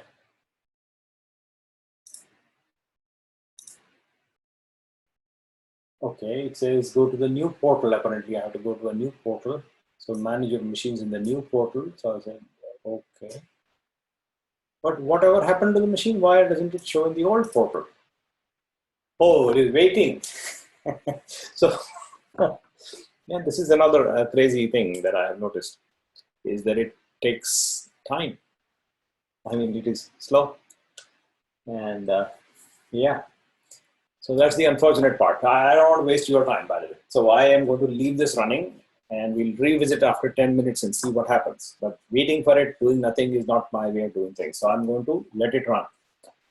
And we'll laugh at it, how slow it is and all that. But it is still waiting for the virtual machine to get provisioned. Are you kidding me? But that's what you get with this cloud. So yeah, let's go try the new portal. So see what it shows. So this is a new portal that they have created. Even the portal takes time to load. And when it does, you have the new portal loading up. It should show me my virtual machine right here. And I am seeing nothing. How nice. Oh, there is some machine there. What is that? Is it a machine or a? Yeah, it is a classic virtual machine in the US West region, which is what I expect. So thank you for showing me something. And activity log. And you can see that this machine is, yeah, doing its thing. So something is happening apparently. So that is a good thing. Yeah. So we'll let it finish. Why is it red? I have no idea why it's red, but we'll go look at it later. Let's see what this thing is doing. Oh, it seems to work. Wow. That is nice. So yeah, we got connected and all that, and Chef is loading up. This is now, I'm 90% sure it will succeed. 90%, not 100 yet. Because I never gained confidence on the Azure cloud, honestly. Never have yet gained confidence in running Linux applications on the Azure cloud yet. Windows applications, no problem. It works just fine. But I don't play with them. I play with Linux. And so my level of confidence of running successful applications using Linux is low. Yeah, that's what I got. So, but we are playing with it. It works. I mean, the problem that you will likely to see is misconfiguration most of the time, because they change things so much. And I try to narrow it down. I try to narrow it down by giving you prescriptive guidance on how to get things done. Like as go detailed as we go here is line number 65 through 73. I go with the 68 number. Line number 68 is the source image. It is awkward to find that number 68, that B39 F27 number that I have. It is so awkward to find it. It's difficult. It's not easy because Microsoft doesn't document these things. So that's the reason why it is somewhat hard for a new person who is like, okay, give me a new cloud, I'll play with it. No, not that easy. So that's what I have attempted. It seems to have succeeded in the app server creation step. Maybe still doing, but I'm optimistic. So while it is running, I will start a new terminal. And in that second terminal, I will invoke the database server as well. So it should be simple. We'll invoke in the second command right here and let it run. And wait for it to finish. And then we'll come back and revisit the two things and see what's going on at the end result that we want. Is that actually available? And I have a note here that says, make sure Azure is to open to port number 80 on the web server and port number 3306 on the DB server. So that is, we have to make sure these things are open. So we will do that part. That is part, something that we have to make sure that the endpoints are open. I think the older interface might show us a little bit easier way to understand these things. So the newer interface is complex to see, and it is daunting and slow. And I'm waiting for this to show me a VM, actually two VMs. I'm expecting to see two of them here, and I see nothing. I mean, come on. That sucks. Why don't they show us the image? Machines that I started, show it to me. But no, they will not show it to you. Okay, but that's what Azure is. So go to the new portal, launch it. They should show me the new, in the old portal also, if they have it. Otherwise, retire it and completely get rid of it. But that's not what Microsoft does. Okay, I think I'll just shut up and listen to what Microsoft is doing right now. So here we go. We have a machine there. I'm expecting to see two machines, and I see two of them. And I am reading this saying virtual machines and virtual machines classic can now be managed together in the combined list below. Okay, whatever that means. And so one of these machines, and I don't know which one is which, is the database server. It should label us, but it didn't label. We have assigned a label, the label doesn't expose. So we have to go look at our machine. and see if we can get the IP address from here. And if not, I think the easier way to deal with our cloud is to go back to the command line and say bundle exec knife Azure server list. Give me the list of servers you got. That's a whole lot easier way to get the IP address. By the way, the IP address is already available right here. So one of them, this one, I think is the app server. So we'll copy it. And the database server is still getting prepared. So we will wait for the DB server to finish. So this is the database server finished. And let's go see what shows up. And here, open. We should see WordPress right here, I hope. I only hope. Cannot reach.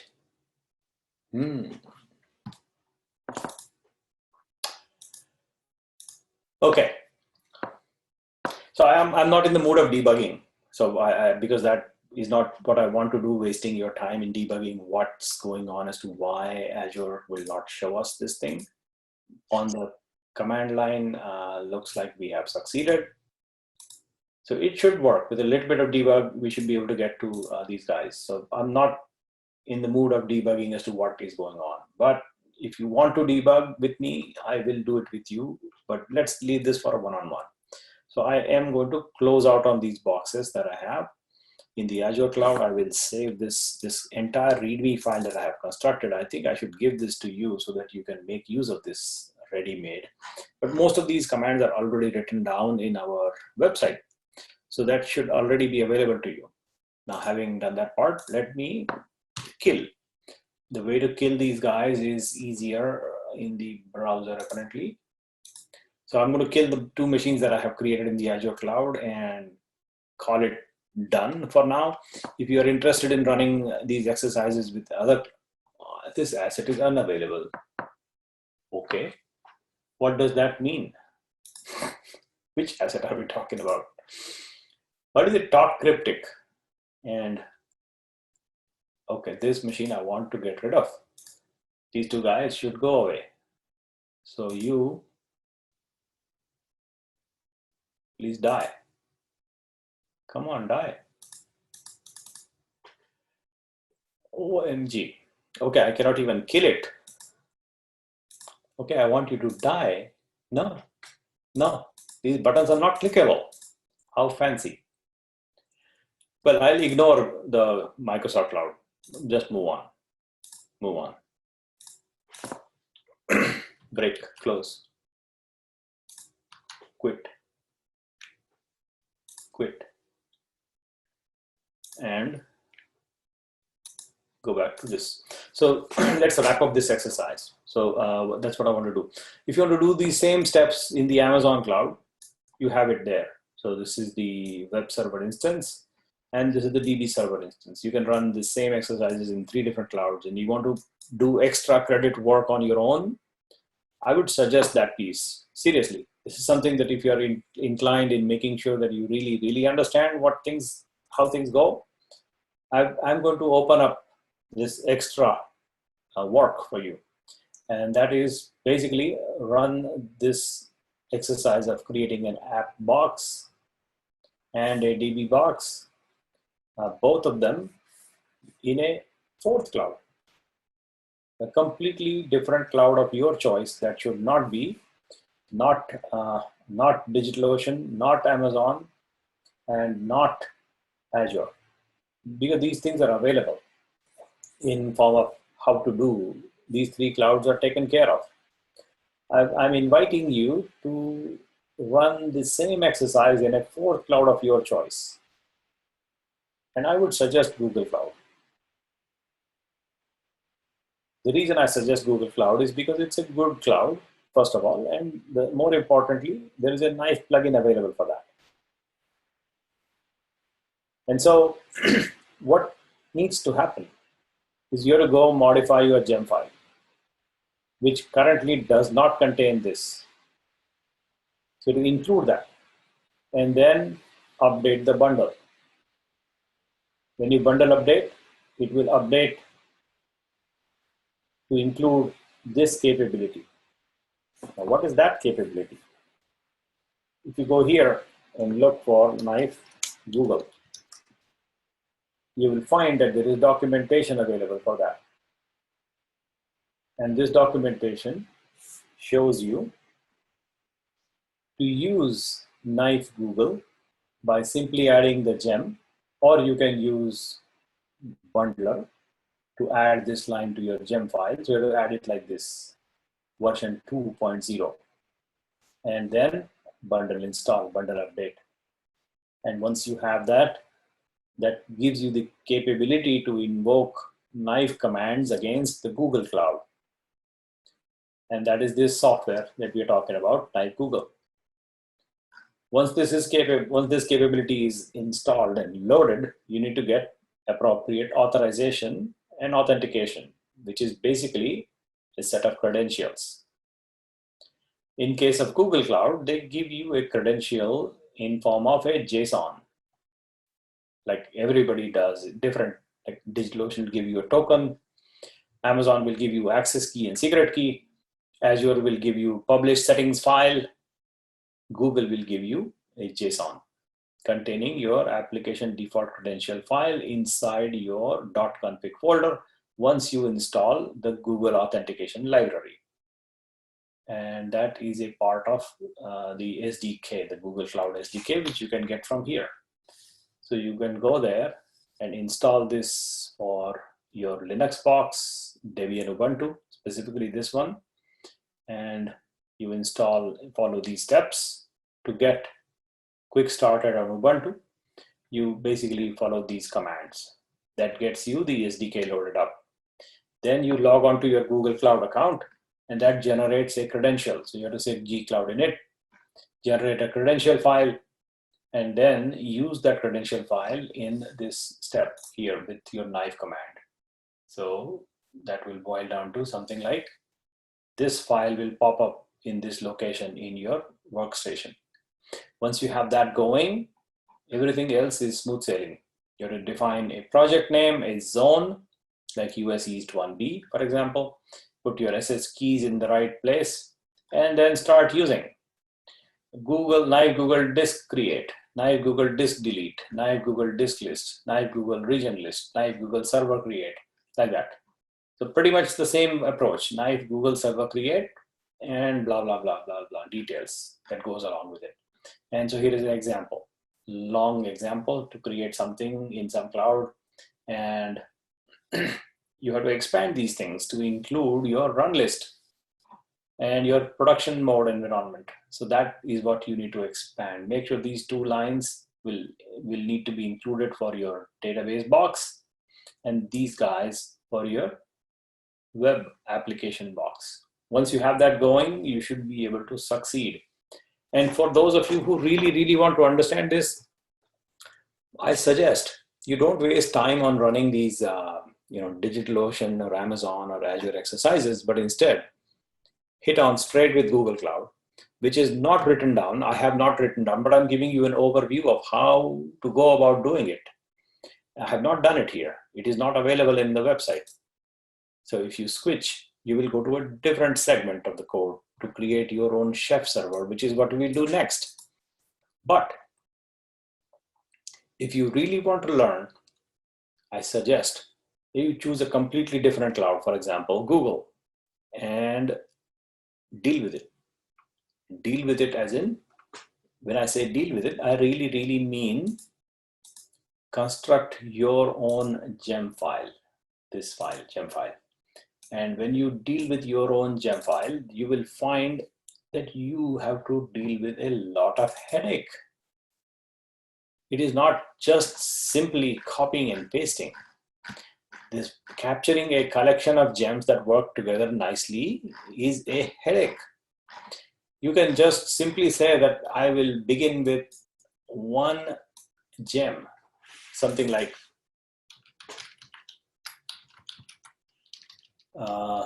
this to be specific. So I'll say 2.0. And the beginning point is what I'm describing. I'll just get rid of all other gems like that. And begin with a very, very simple gem file like this. So go use gems from Ruby Gems, use Ruby version 2.3.1, and use the Knife plugin for Google Cloud version 2.0. Everything else, not specified. So use whatever is the latest and greatest available. That's the beginning point.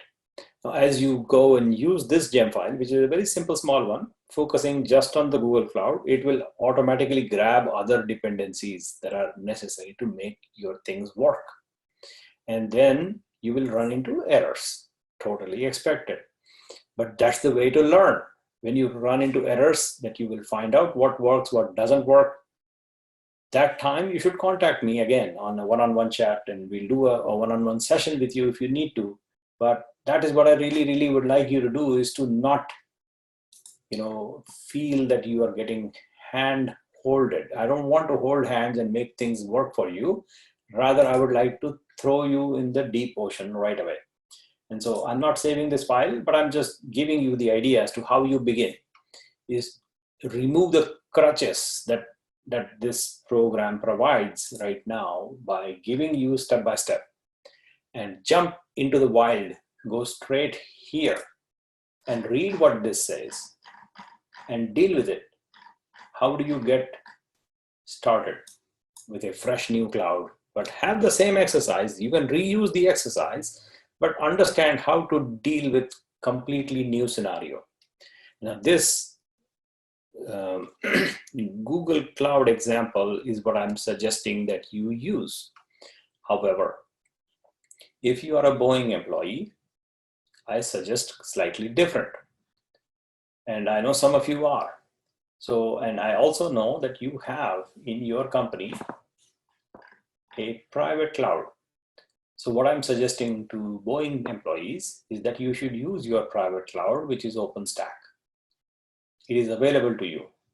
If you don't have access to the cloud, OpenStack cloud in your company, you should tell me. I will connect you with the right people that will give you access to this cloud. And remember, repeat my discussion about Google with OpenStack in mind. That's it. Basically the same thing. Wherever I wrote Google here, just say OpenStack, which means you go and search for Knife OpenStack. And what does that mean? That means you go here. There is a plugin available for Knife OpenStack. What does this do? Same thing. Same exact thing. You have to put your configuration from your OpenStack systems administrator in this fashion in your Knife RB. This will be your cloud.mycompany.com will be something like, I don't know, .boeing.com, something like that. That is what it will look like. OpenStack authentication URL. I have no idea what your URL is. It is internal to your company.com.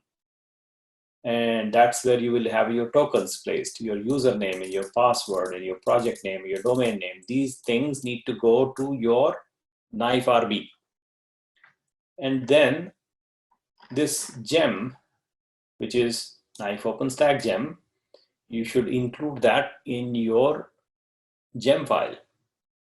Once you do that, and you provide your credentials like this, the credentials will be made available to you by your OpenStack system administrator inside your company, which will basically let you play with OpenStack.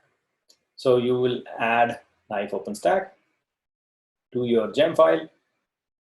You will add your credentials to the .chef folder, Knife RB. In that file, you will provide your OpenStack credentials from the company, and then you do a bundle update on this gem. This gem is not included in the exercise, but you have to play with and add that gem to your gem file and do a bundle update. And you will run into errors. Every time, something new, something will happen, something uncertain will happen. And that's how I suggest that you learn. Because when you throw yourself out in the wild, that you actually figure out how things operate. And so I am strongly recommending that you go play with OpenStack Cloud in your company. You have it already, use it. And for those of you who are outside, use this Google Cloud, which we haven't actually talked about. But I will talk to you one-on-one if you are inclined to do this exercise in depth and really, really understand how to orchestrate something in a fresh new territory where you never played before.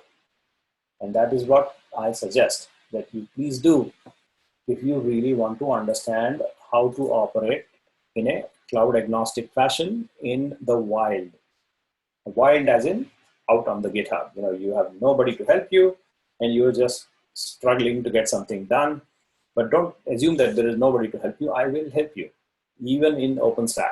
I know people in your company that deal with this thing, and I can connect you with them, get you the credentials, get you to work with your own internal private cloud as you go along. That's what I would like to do. And I will make that happen. I'll work with you one-on-one if you are interested, because that will give you clear understanding of what is going on under the hood. Having done that part, let's continue. We have been using this Chef server, and they have been generous in giving us this Chef server for our own usage for up to 5 nodes. And you can see that I am currently using 1, 2, 3, 4 nodes. If I run one more exercise, I am likely to go beyond the 5 node situation. 1, 2, 3, 4. I already have 4. So one more exercise and I hit the limit. And that is because this Chef server has a node limit of 5 because it is free. And if I exceed that, they will charge me if I have given them my credit card. But most of you haven't, so there's no issue there. If you go beyond this number, they might give you an email or call you and say, hey, would you like to buy? And you can say that you don't have to and all that good stuff. But this is the rented Chef server. They call it Chef Manage. I think that's the name they use, Chef Manage. That's what they label it. That's the name they would like to use, but it is basically Chef server. Chef server itself, you don't have to rent. You can run it your own right here. You can say, I want to run my own Chef server, and I can get that from GitHub right here. So I can go to GitHub, and that's where Chef server is, and yes, it is open source. You can see the license. It is Apache 2 right there. So you can use it for commercial purposes yourself, as it says right here. By the way, this is not legal advice, so you should talk to your attorney in your company before you proceed in that direction. Having said, I know it is open source, so I'm going to use it because I've talked to my attorney. So this Chef server is what I want to use now on my own in my company. And so what I will do is understand that we are basically creating a place for ourselves. So what does that mean? We are, come on, log in.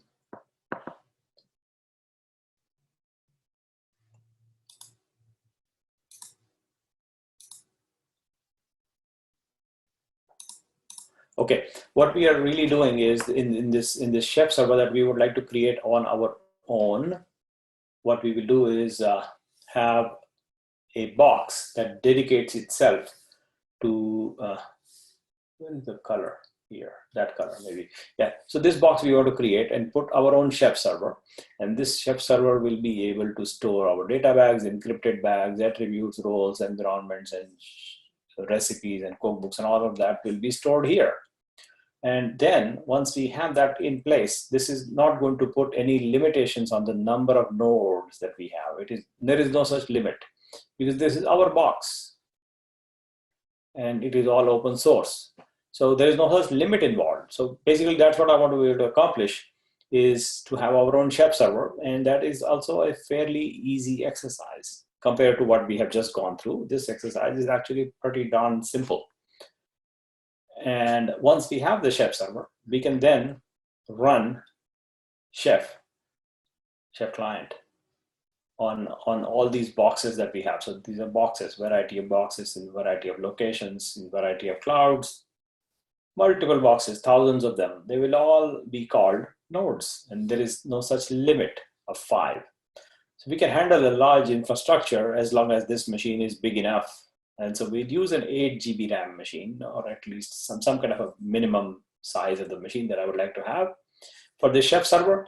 And then, it will be able to comfortably manage a large number. I think tens of thousands of machines as nodes is fairly easy to manage on a machine like this. One box, one Chef server can comfortably handle tens of thousands of servers.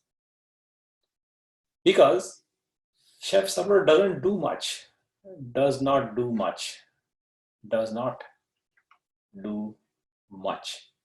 All it does is, okay, here is the kitchen, take it. That's all it does basically.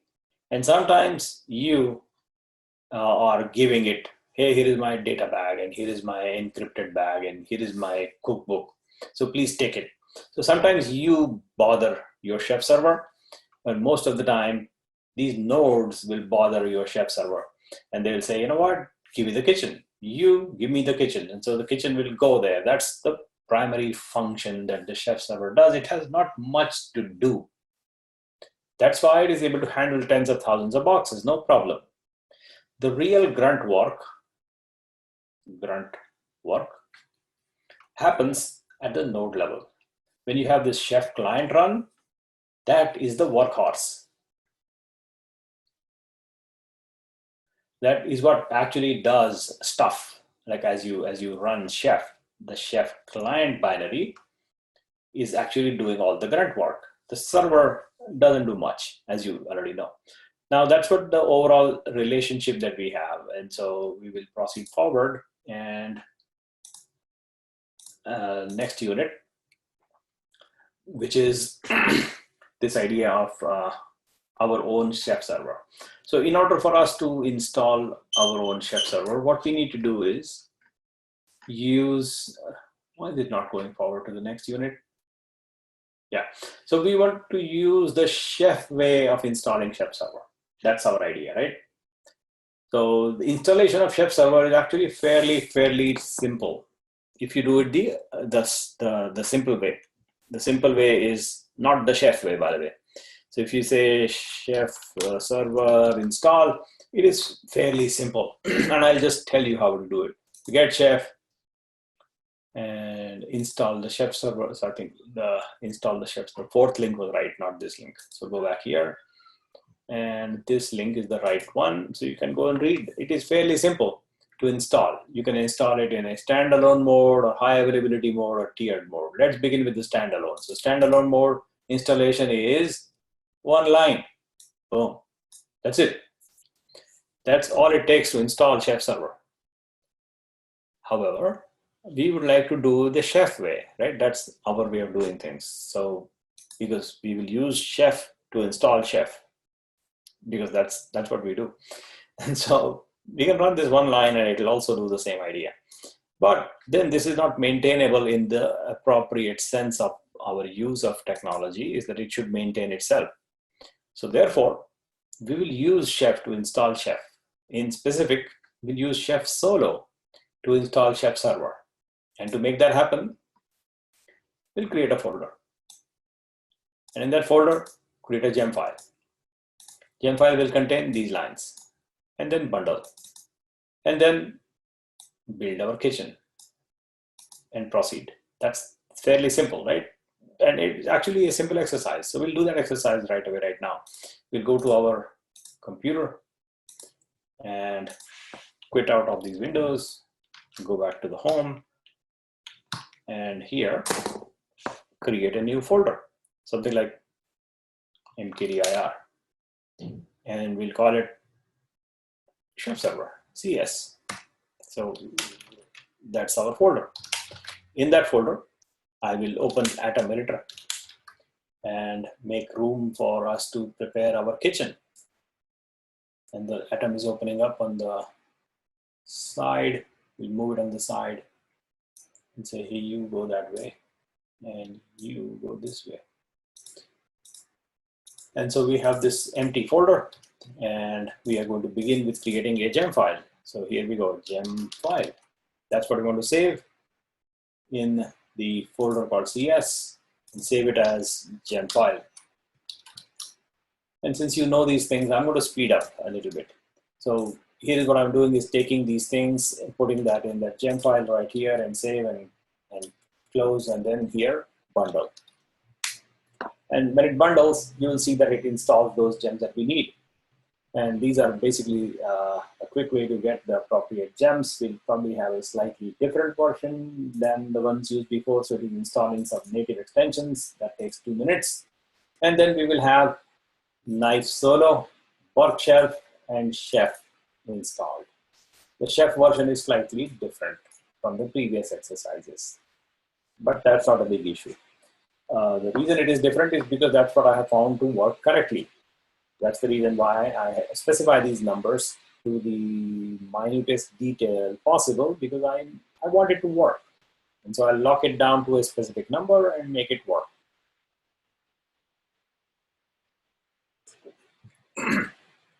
So as we see that this bundling is happening, and my gem file is very small, but it still brings up 74 gems. And that is what you would also see when you use Knife Google or Knife OpenStack. You just put one line there, it will bring other gems loaded up, brings it along with it. Very likely to happen like that. Now that we have these gems loaded up, we have a corresponding log file that indicates your dependency map of all other gems. And we will continue with our exercise. So we have to initiate a place to store our kitchen by saying bundle exec knife solo init dot.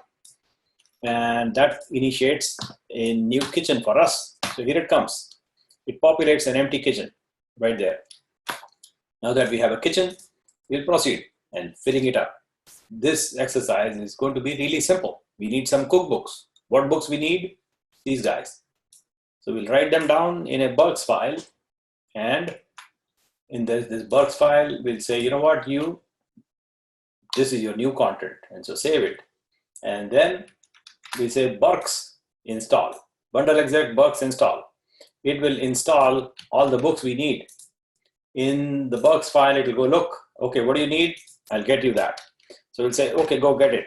So it gets the books. And it is fetching those from the supermarket and putting it in the right location. And it's obtaining those books, and it's done. It's done getting the books. So we have it in the right spot. We are going to make use of it now.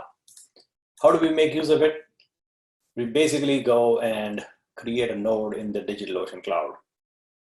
So just for simplicity, I'm going to go to DigitalOcean again and log in. And once I log in, how many times do I have to type this token? I already gave you an authentication. But token again. DigitalOcean token is 650589. Okay, so I am on the DigitalOcean website. Here I see that there are 2 machines here. I'm going to kill them. Go. And this is the previous exercise we did, right? So I'm going to kill them and destroy. Next one, this you also go die, and it dies. Come on, kill, kill. So both are dead. Next, I'm going to create a 4 GB RAM or higher running this version of Ubuntu. So I'll have to pick that version very carefully, 1204 with 4 GB RAM. 4 GB RAM is a slightly expensive machine. It will cost you $40, I think, but you're running it for 2 hours, 3 hours, maybe more. So it's not that much. And your coupon will cover it. So your coupon is $10 coupon. You have it, if you run this machine for a day, you will probably spend $1, something like that. So create a droplet. I'm going to create one, and I'll select specifically a bigger machine. So Ubuntu 12.04 is not there anymore. Oh, this is crazy. Well, cannot get this operating system here. So what do? We'll go to a different cloud. Let's see if they have it. Another cloud is this cloud, Vulture. I'll go to there. These guys stopped giving 12. I think that's a old version of Ubuntu apparently that these guys don't want to give. So no worries. We'll go to log into this cloud and log in and type the password. Excuse me. So this guy's password is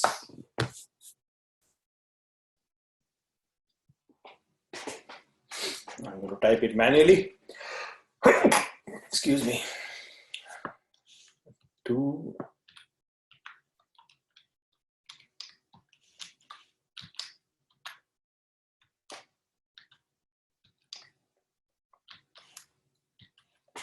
and I log in.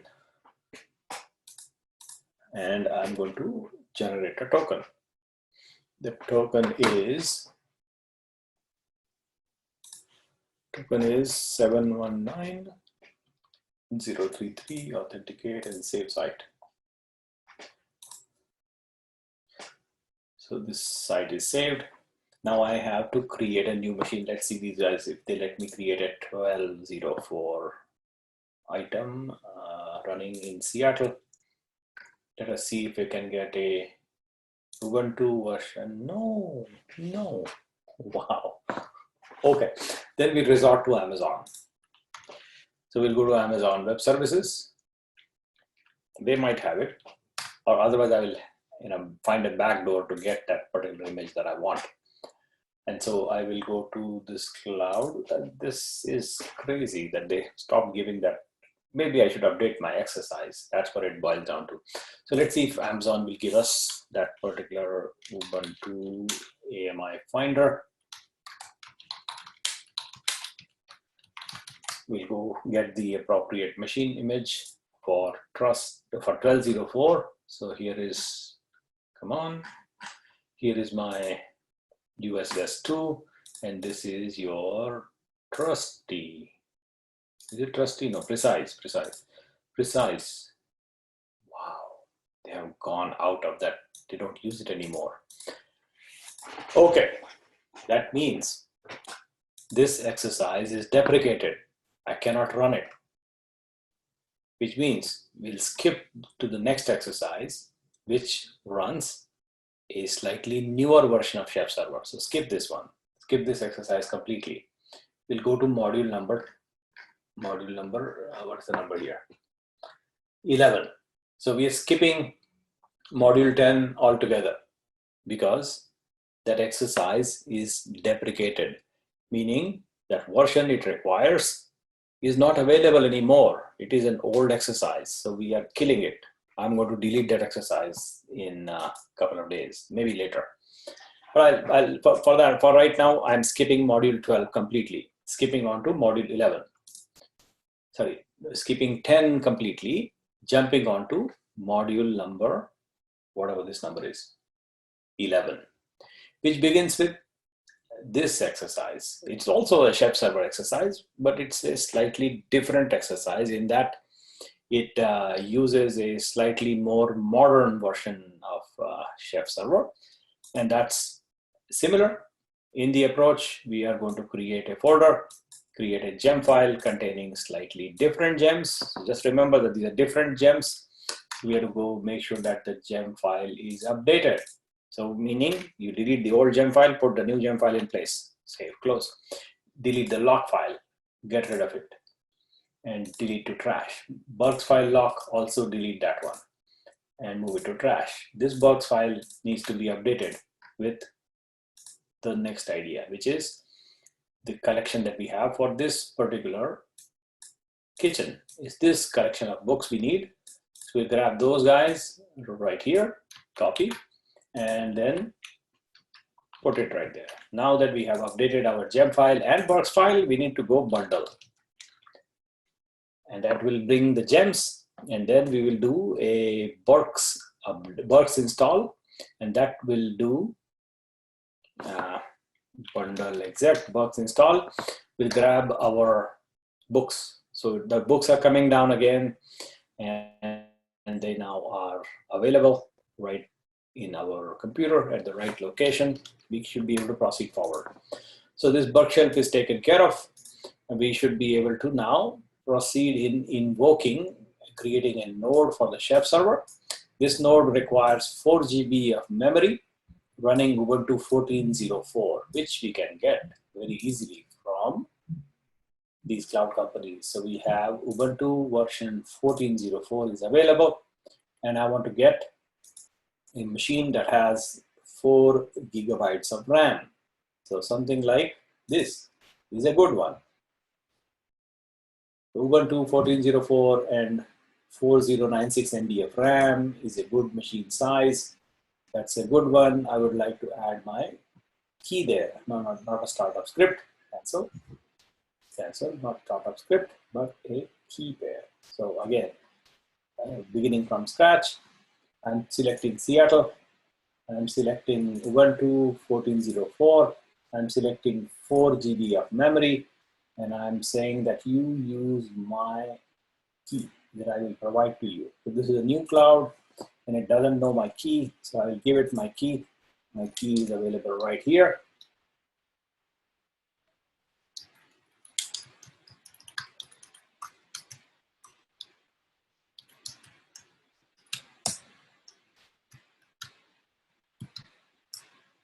And I will grab my public key, copy, and say this is my surface, and add the key. That's the key I want to give, which I added. So I'm going to use the surface key now, and back to the creation step again. New machine, Seattle, Ubuntu 14.04, 4096 MB, and my key that I want to use is surface, and I would like to give it a name. This is the chef server. So deploy now. So it gets me a machine. That machine is starting up soon. I'll get a new IP address. This cloud is very, very similar to your DigitalOcean cloud from a usage perspective.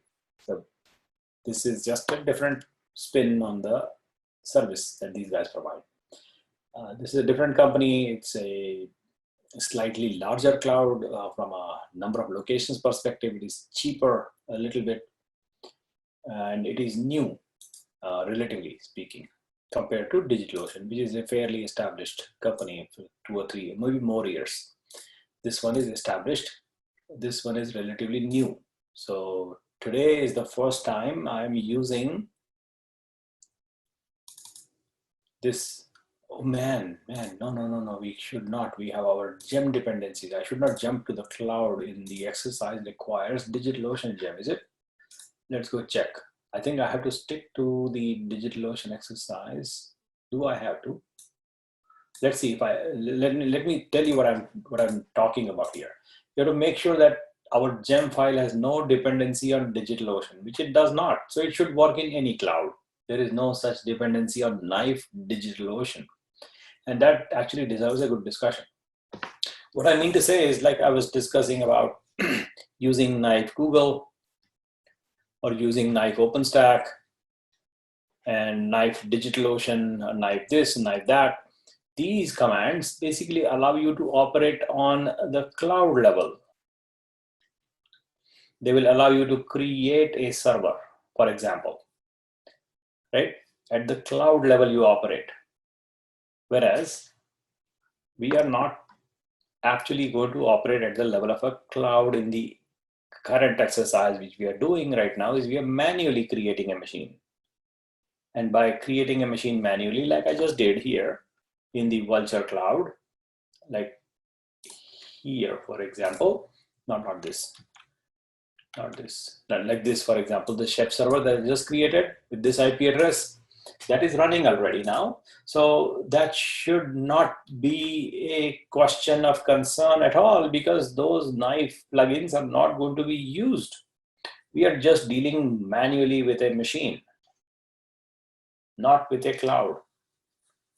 So the discussion around, whether it will work with that particular cloud or not doesn't even apply, because we bypassed the create step and we manually created a machine. So we can now deal with a machine as opposed to a cloud.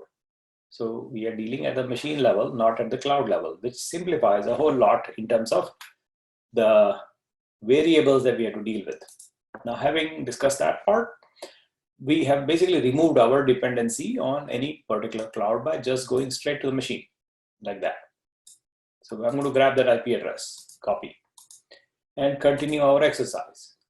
What we need to do is say bundle exec knife soro bootstrap root at IP address and use my private key, please. Boom. That should invoke and convert this machine, chef server, into an actual chef server. How will it do it and why will it do it? Because that's what our cookbooks say. Our cookbooks require that, right? So let's go see. First of all, this is just the bootstrap command, and we have not actually, hold on, let me read this.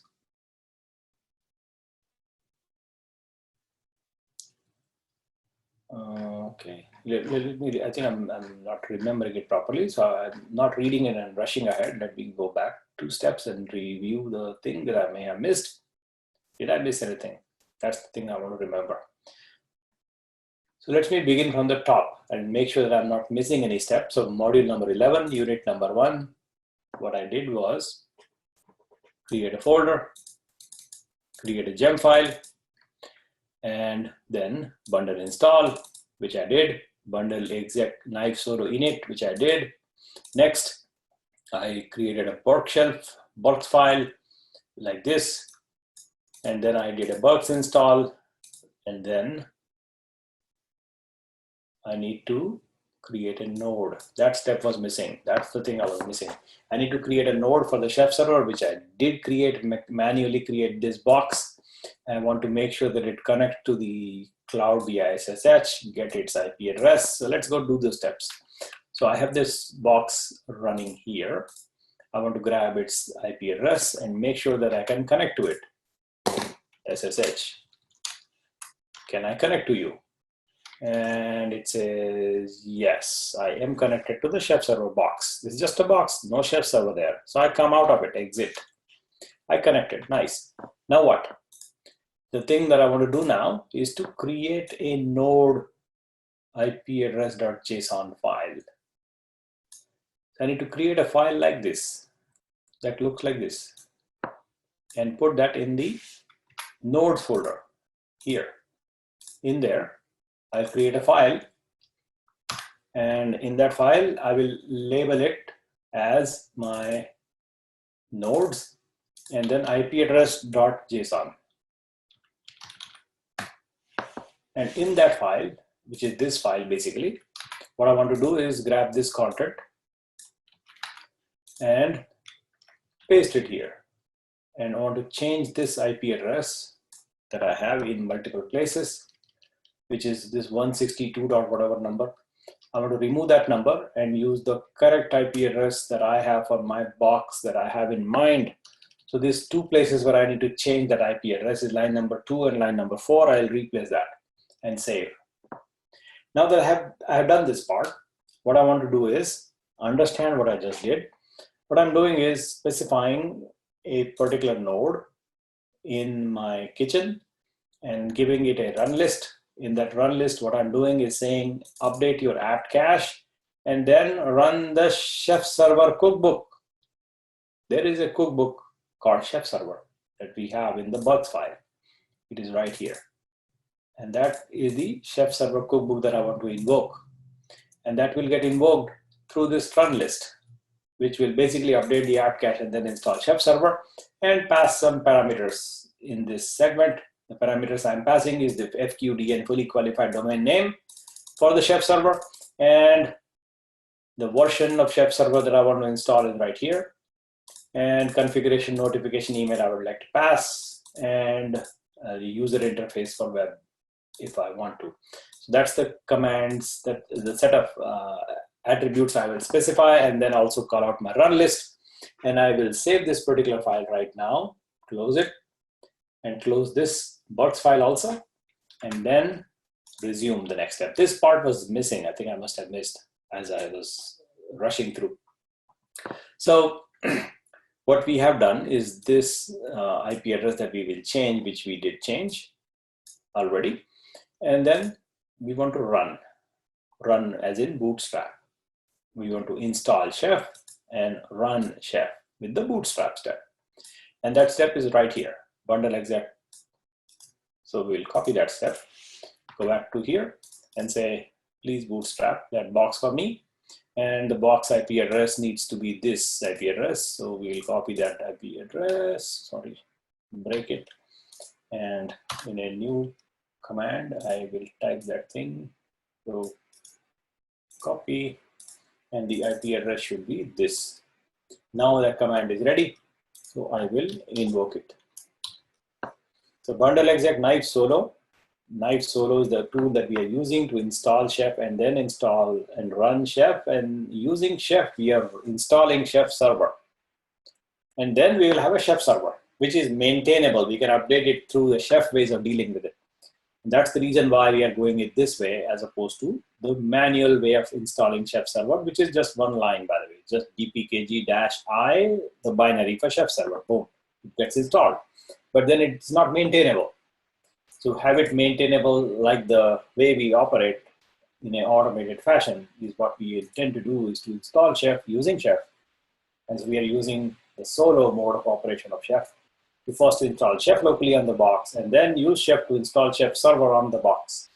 And that is what is this step. So we are invoking it. It will go connect to that remote machine, which is in Vultr Cloud right now, this cloud here. That box running Chef server is going to get connected and will get bootstrapped, and you will have Chef server running there in a matter of, say, 2 minutes. So you should see that it is installing Chef, and then it is resolving cookbooks that is getting from our bulk shelf. So bulk shelf has placed the books right here. You see that there is a Chef server cookbook, which has a recipe. The recipe is a default recipe that actually goes and installs Chef. You can see that the action to install is happening right here in that particular cookbook, as you can read if you read that book itself. And as a consequence, you will see that this particular run is installing Chef Gem right now. And it is now updating apt cache, and then eventually get to a point where it will install Chef server.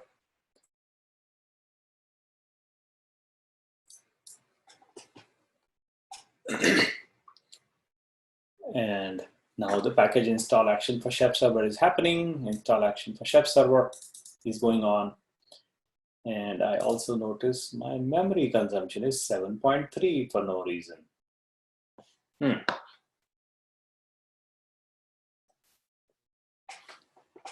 CPU is doing good, but memory is heavy. It should not consume that much.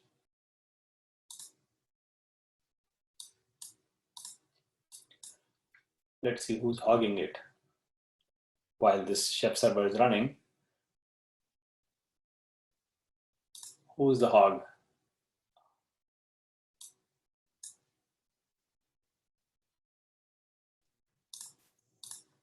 Microsoft Edge. Yep. Big surprise. Oh man. Oh man. Why? I never use them. I never use it at all. I avoid it like the plague. Oh, I know. Well, the thing I like about Edge is I can like scribble on the browser, which I just did, and that's the reason why I got into this Windows business. I never used Windows, but this time I am actually having some fun with Windows and OneNote and all that, and Surface, and I spent money and all that good stuff, but it's causing me problems. Yeah. Ouch. But whatever, it's a learning experience for me. So this Chef server configure action is happening. It probably installed Chef already. So Chef server is also installed. The configuration step is going on, and you will see that it reports success, and then we should be able to play with our own Chef server as we go along. So this guy should not be used. Okay. I will walk away from you, Edge, because I don't like you anymore. So here I walk away, and from DigitalOcean I can close. This one I want to keep it running, this guy.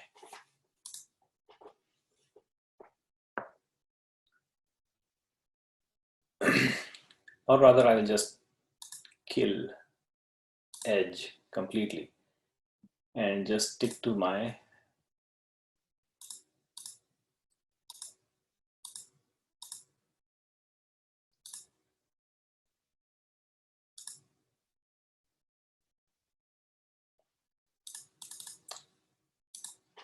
Google Chrome browser.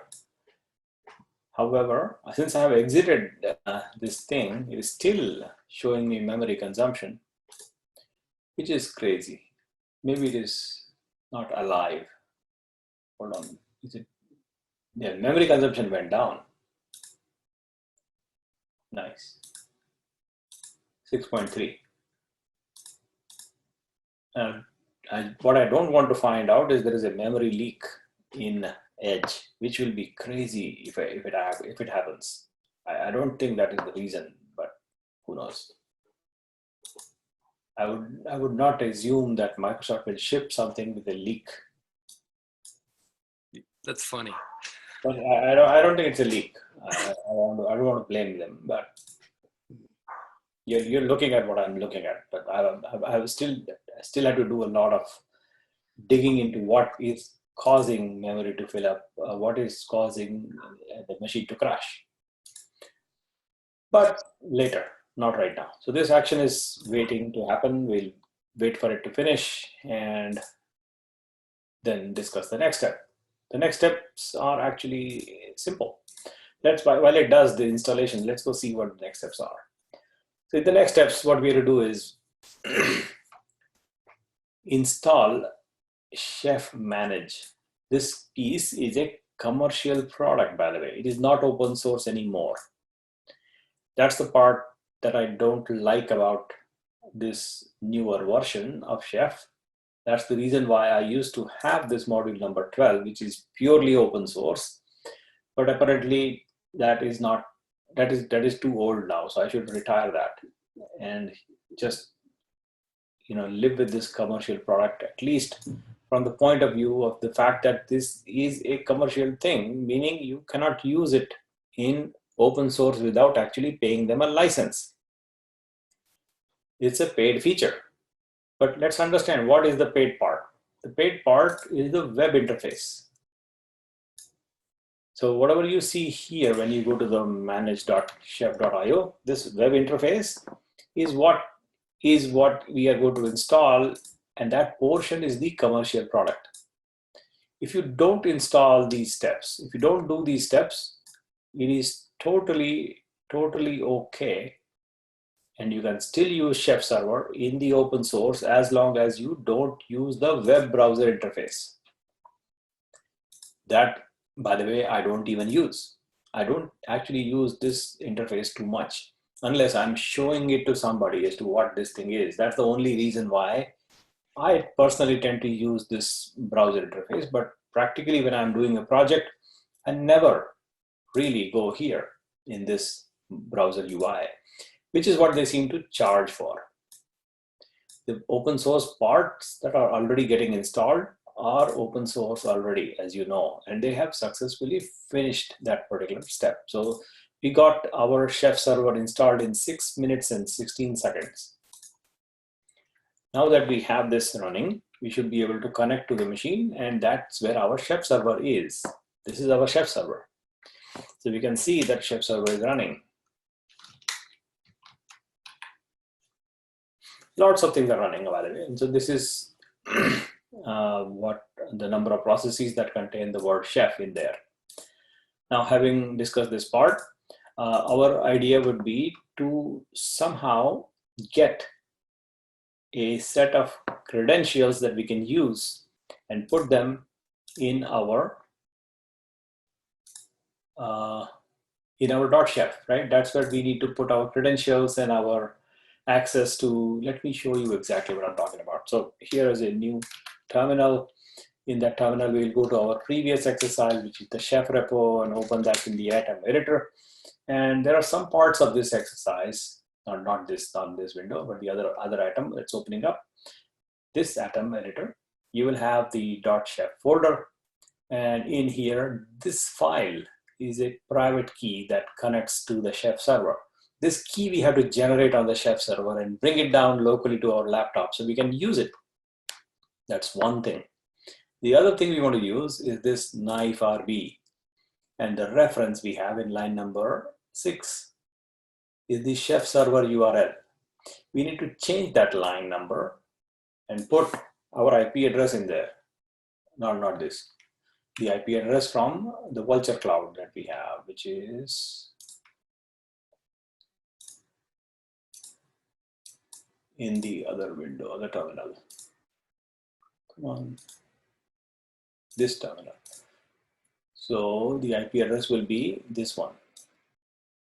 That's the IP address we want to grab and put that right here in the knife RB. And line number 6, like that. And no organizations and no classrooms. That is not what we would like. So something like this is what is necessary for us to proceed using our own chef server. We have to make the change in our knife configuration to point to the chef server that we created just now. Line number 6. Another thing that is necessary for us to make sure that it works correctly is HTTPS. Right now, we do not have a certificate loaded in our chef server. So if you see this chef server that we installed, we did not do anything about our HTTPS certificate, which is a necessary step for us to make use of. So we will have to do that if you are really wanting to make use of this chef server. But for right now, we will actually follow through these steps that we have and make sure that they correctly work. So I am going to install these lines and see how we proceed in that direction. So we are going to connect back to that machine. And in that machine, we are going to finish up these steps to install the web user interface, which is not open source. It doesn't come through the chef way of operations, but these are private add-ons that are going to get added on. And then there are some limitations that come along with it, which is mostly licensed and commercial in nature. So those pieces are not open source. And we'll wait for them to finish. And this is the action that we are finishing up. And once you install this chef managed pieces, we have to remember to do this reconfiguration step, or it will appear as if nothing changed. So we'll do a reconfigure step. And so that step is finishing up.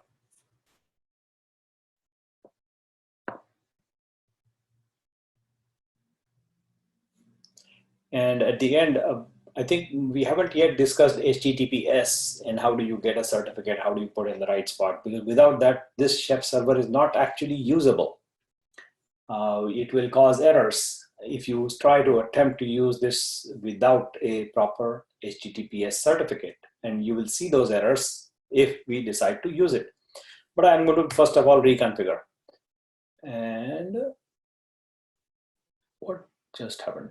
So definitely command not found, it says that's incorrect. I mean, that's an error. So something is not found, but it doesn't show us any errors that we ran into. So something must have changed. Let's go see what changed.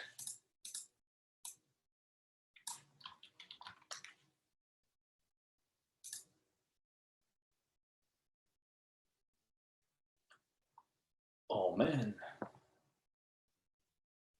Okay. I think they have modified this web user interface, which we just added through a subscription. And they basically, yeah, that's what we have to get. So this is something that I would not want to do right now because this is commercial products. So I'm not going that direction. However, that boils down to the idea that these steps will not function because of a change that this product seems to have been taken, which is not commercial, and it is requiring us to get a subscription in place. So I am basically not doing this step. This is the step that you have to do after you get a subscription, and I don't have one, I don't want one, and I would rather not use. What I will do is stay focused on open source components, which boils down to something like this. What we have to do is forget that we have to have a web UI. We know that we have a chef server. This is our chef server, and we will deal with it just by SSH and our knife plugins. And we know it has an IP address, but we know that it requires an SSL wrapper, which means we need to provide SSL certificates so that we can then access it through HTTPS://IP address. And we need to provide a DNS name to it. So there are lots of finishing steps that are needed. And so we have to get a DNS name here. So something like, my chef server dot cloudgenie.us. That becomes my chef server.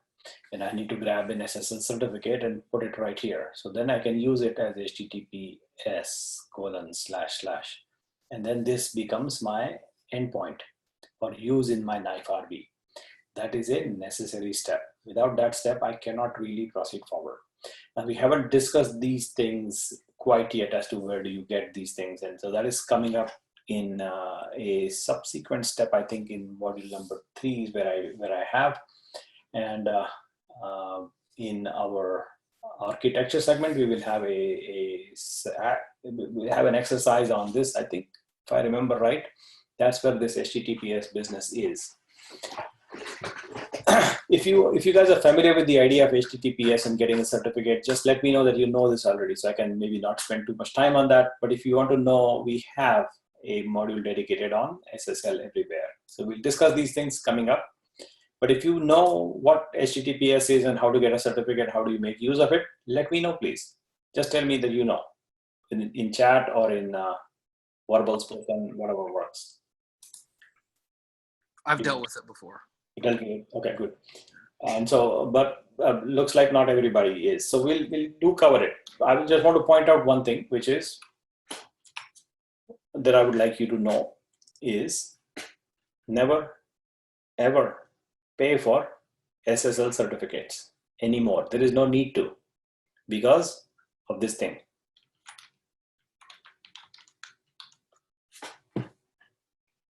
This thing is a consortium of open source, open certificate authority, and it is free. And more importantly, it is automated. Major companies like these guys have come together to make SSL free and automated for everybody. What does that mean? It basically means, first thing, stop paying for a certificate. People charge obnoxious amounts of money, $300 to $400 for no reason, for 1 year of usage of certificates, and that's silly. So this is something you should know.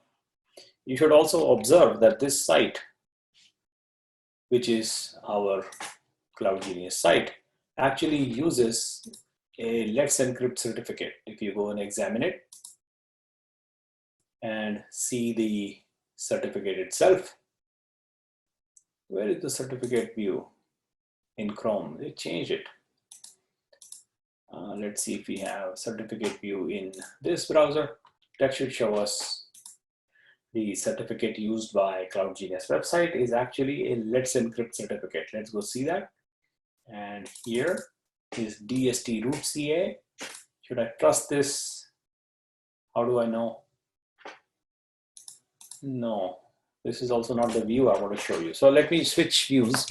I will show you the appropriate view that shows you SSL certificate issued by Let's Encrypt.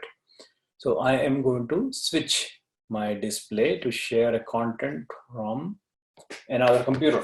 So I'm switching away from here and going to this machine and sharing my desktop, where you can see that I'm opening up Safari browser. And in there, you should see that I'm opening up a site containing the Cloud Genius website. Now in there, you will see that this certificate that I'm talking about is provided to us from Let's Encrypt. And this certificate will expire on August 9th, 2017 at whatever time it is. And let me tell you that this expiration, when it comes closer to the expiration, that this particular certificate will be automatically renewed for the next 3 months.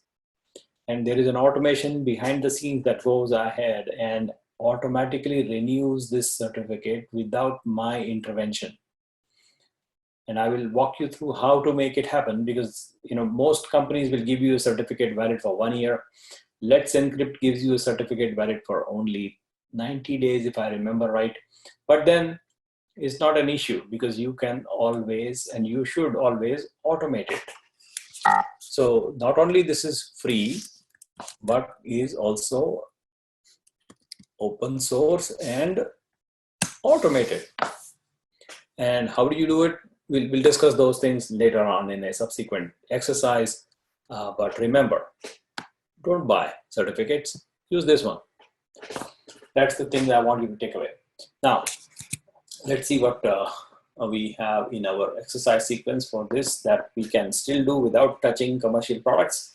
And that's what I'm going to examine quickly and discuss a couple of other things to prepare you to do a conceptual understanding of how other tools operate. For example, Ansible. So I am switching my desktops again and going to project from this computer and discuss this thing which we were doing here, which is finishing up on that discussion on our chef server exercise, which is this one. I think we did that part. And then the next unit.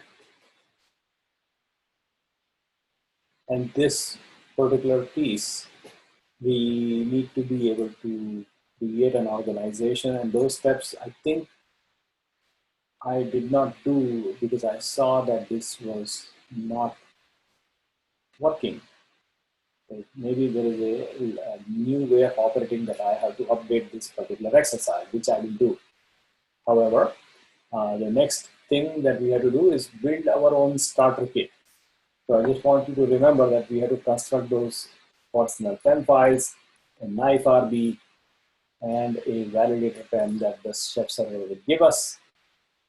And then use that as a part of your kitchen, like you did in the earlier exercises. That's the overall idea. Now, for this particular chef server exercise, we did not actually complete because we have to make sure that we get SSL certificate in place and also understand this command that did not actually work like I expected it to work because of a change in licensing and subscription. So we will have to deal with that piece later. I'm attempting to run that step right here, and it seems to say command not found. And again, I'm not debugging it right now, but I will debug it later and come back to you as to what does that mean and finish off this exercise as needed. Having said, right now we have about roughly 10 minutes. And what I want to do is talk to you on a different product, but with a very similar idea in place. And we will do some exercises as we begin the next time. So we will have a discussion around Ansible. And the reason I would like to discuss Ansible is because it is different, but similar. Similar in that it does the same kind of conceptual things. And different in that it doesn't require a server entry. It doesn't require, you don't have to have a chef server like entity. Although there is one called Ansible Tower. So there is this commercial product available that you can use from Ansible that kind of sort of acts like a chef server, and it is available for free trial from this company called Red Hat, which is what owns Ansible these days. They bought Ansible, a couple of months ago, maybe a year ago or so, and it is a part of Red Hat. So this is the commercial product available, but again, it's not required. What we will do in the next time when we start is use this product available in the open source already, and that is right here. And this part is already installed in our virtual workstation. So we have it already loaded up. Ansible is already up and running. So you can see that it's loaded. We will make use of it. We have some exercises for it to help us understand where you can use Ansible versus Chef versus other tools as you go along, and identify scenarios in which what makes better sense one versus the other, and also allow you to mix and match. And don't feel limited to one tool versus the other. If you can use both tools, you are totally okay to using that as long as they don't conflict. Now, the usage scenario of Ansible is slightly different and somewhat delightful according to my personal preference. And I'll describe to you why is that so. The reason I like Ansible is it is written more like documentation. So let me adjust my screen a little bit here. Yeah, here. So the reason I like Ansible is that its playbooks, like they call it, are a whole lot simpler compared to cookbooks. At least from a comprehension perspective, from a readability perspective, this reads more like documentation. This reads more like Ruby. This reads more like YAML.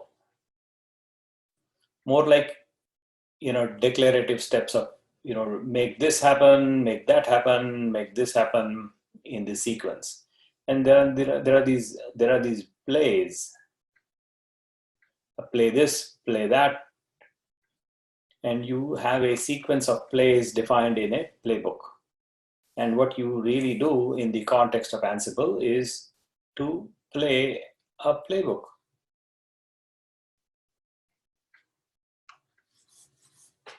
That's the idea, which is in here, what we are doing is defining a run list in case of Chef and assigning particular steps to make things happen. And then we invoke Chef and then it will make things happen.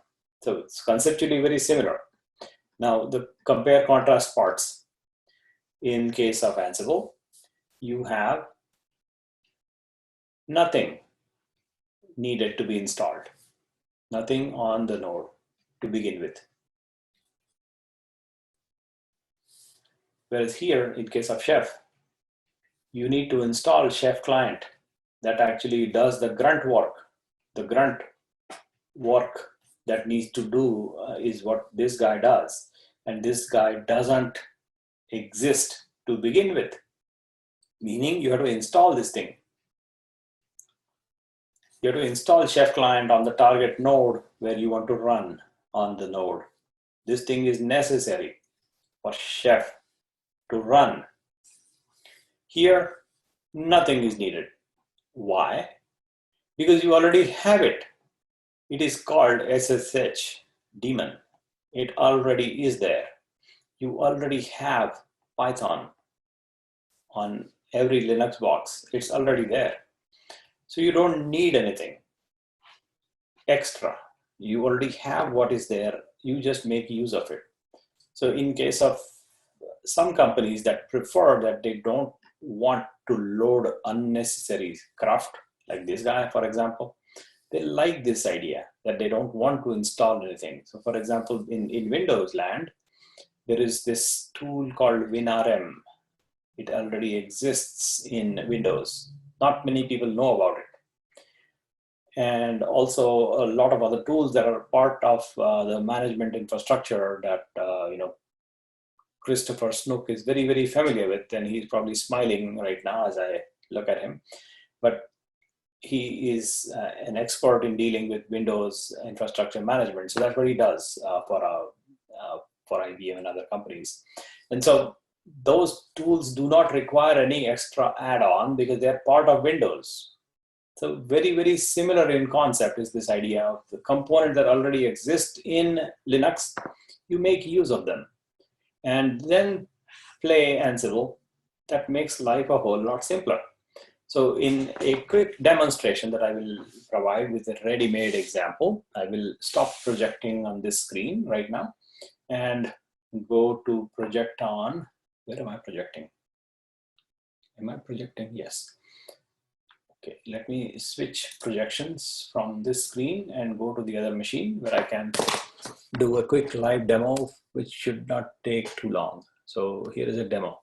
What I would like to demonstrate is the way I prefer to use Ansible. So here is production in my example. So I am going to a folder called Ansible, and in there I have my repositories kept. And what I need to do is to run a play, an Ansible play.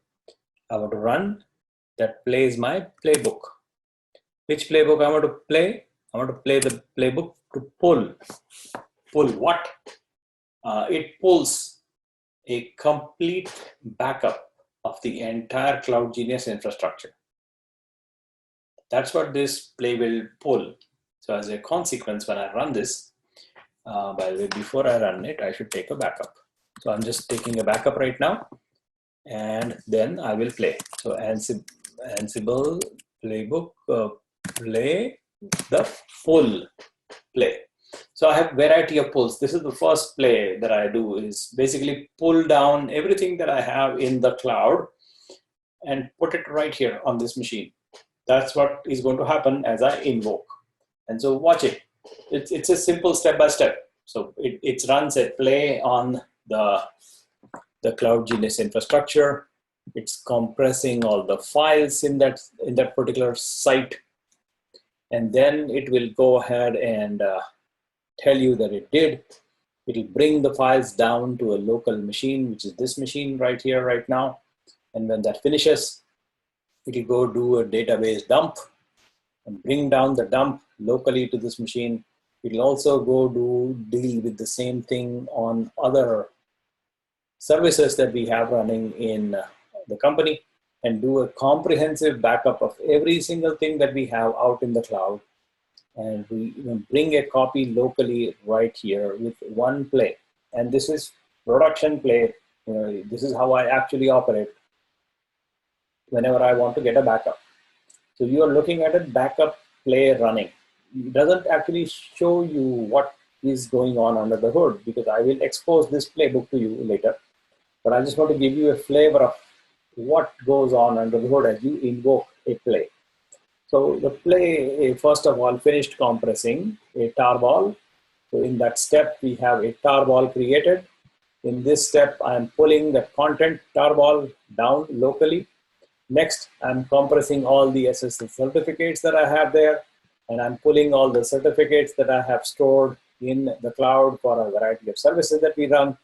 I'm taking a dump of the database, the dump, then I pull it down, pull down the SQL dump, then I take a dump of the analytics database, and then I pull down the analytics database. Then I erase the analytics dump from the remote machine. I have another toolkit there that needs to be pulled, so I pull that toolkit, so the configuration of that toolkit, and then I recap my play. It did 10 things and failed on nothing, and I have a complete dump of the entire setup in this whole folder, where I have the certificates compressed, the content compressed, the database number 1 compressed, the PV configuration compressed, and WordPress dump also downloaded locally. Now that I have these things, I can very easily reconstruct my entire set of services that I have based on this dump that I have. I can just go and play another play and say migrate. This is another play that I have written. As soon as I invoke this play, what happens is it goes to the cloud, creates a new set of machines, and pushes the configuration needed for my infrastructure that I have wherever running, and also pushes the code that is needed to make it run those set of applications, and takes the dump that I just took in the previous step and restores that dump in a new cloud, in any cloud I like. So in this particular example, this migrate play actually has called out by name which cloud I like to go, and it goes that cloud. I can always change my migration script and have this entire infrastructure play on a different cloud, and it will smoothly restore all the applications, all the configuration, and also restore the dump that I just obtained in the right spots, in the right locations. And let me tell you something, I have done it already while you guys were working, and you probably did not even notice that I just did that to you. So I think the other day I saw you guys are working on the website. You are actively, chugging along and doing things on the Cloud Genius website, doing your exercises or whatever, reading, and you probably did not even notice that I migrated the entire infrastructure from one cloud to the other cloud without causing any hiccup to you. One day I did cause a hiccup. That was my mistake, and I actually caused downtime for about 10 seconds, and I told you that I made a mistake and I caused a downtime. But then after that, a couple of days after that, I migrated my entire cloud infrastructure from one cloud to the other using the same script that I just showed you, take a dump and migrate, and it did. And you probably did not even notice. And that is what I will walk you through in subsequent steps. It takes a lot more understanding, by the way. We don't have that level of depth of understanding quite yet in using a new tool. So we'll begin with smaller exercises with Ansible and build. And also build towards more usable scenarios of a variety of services that we would like to accomplish. Specifically, as it comes to the cloud architecture segment, we will discuss 2 or 3 case studies and then begin discussing underlying building blocks, those blocks that actually help us construct pieces together to create larger architecture and larger application sets for our customers. That's what we intend to do, but I would like to begin component by component to help us understand how do we piece things together. And then we will put things together to make the bigger things, like we did already today somewhat. What we did today was that all-in-one box that we had, the app server, the database server, all of that in one box. We split that into 2 parts. We said database here and app server there into 2 different machines, split the function, split the purpose, basically break into 2 parts, and then start how do we scale. So those ideas we will evolve into a little more flavor of what other variety of components that need to go to put things together for a given set of applications. We will build them, and that will take time, but we have time. So we'll follow as we go along. Right now, we are running out of time today. I think, what time is it today right now? Is it? It's already beyond 7. So we'll spend time accordingly and identify areas of our interest as we go along. We have, I think, about 10 more days left. So we have enough time to cover ample ground, and we'll spend our time efficiently and making sure that I would like to call out one thing, which is if you have something that you want us to cover and that is not mentioned anywhere in the website, or maybe I not have mentioned it, and if you are interested in that particular discussion, I would like to know, because what I can do is actually study that myself and include that in the curriculum. So that is something that I would like to keep it open as an option. If you have a particular desire to study something specific and you want us to discuss in our bootcamp, I welcome that. So let me know if you have an idea about that particular thing or this particular thing or any such thing that you want to go further explore. I welcome such ideas, and I will include them in our bootcamp as we go along in this one, not the future ones, right with you. Just tell me what you want us to cover and we will do that with you. And with that, I will pause recording. Today we will have 2 pieces of recording, apparently because of a break in the middle of the game. So we'll have part 1, part 2 for today, and those 2 recordings should show up also on the website in 2 different parts. Currently they are here. right now. You may have seen our website shows a recording already. I think some of you asked that question, where are the recordings? So I'm going to repeat that answer. The recordings are available at the bottom of this Cloud DevOps segment. You should be able to find them here, recording from sessions. And here in unit number 1 on top, module 15, you will find that there are these videos available. And you will also notice that this particular video for the 15th of May is twice. So this video is here and this is again here. This is basically a test. I want to ask you this question. Which one do you like more? This segment, the YouTube version, or this segment, the Vimeo version? Or do you care? That's the question. And you can tell me later on. But I just want you to know that there are 2 iterations of the same exact video twice. YouTube followed by Vimeo. So I'm just playing with a Vimeo service set. I seem to like it, but you tell me if you like it, then I'll keep it. Otherwise, I'll get rid of it. With that, thank you. I want to thank you, and I will pause recording. And you will have 2 parts of today's recording in the same location. I'll see you guys again next time, which is Friday, 4 p.m. Pacific time, 7 p.m. Eastern time. And for other time zones, please adjust accordingly. I will see you there. Cool. Bye-bye. Thanks. Thanks so much. Bye-bye.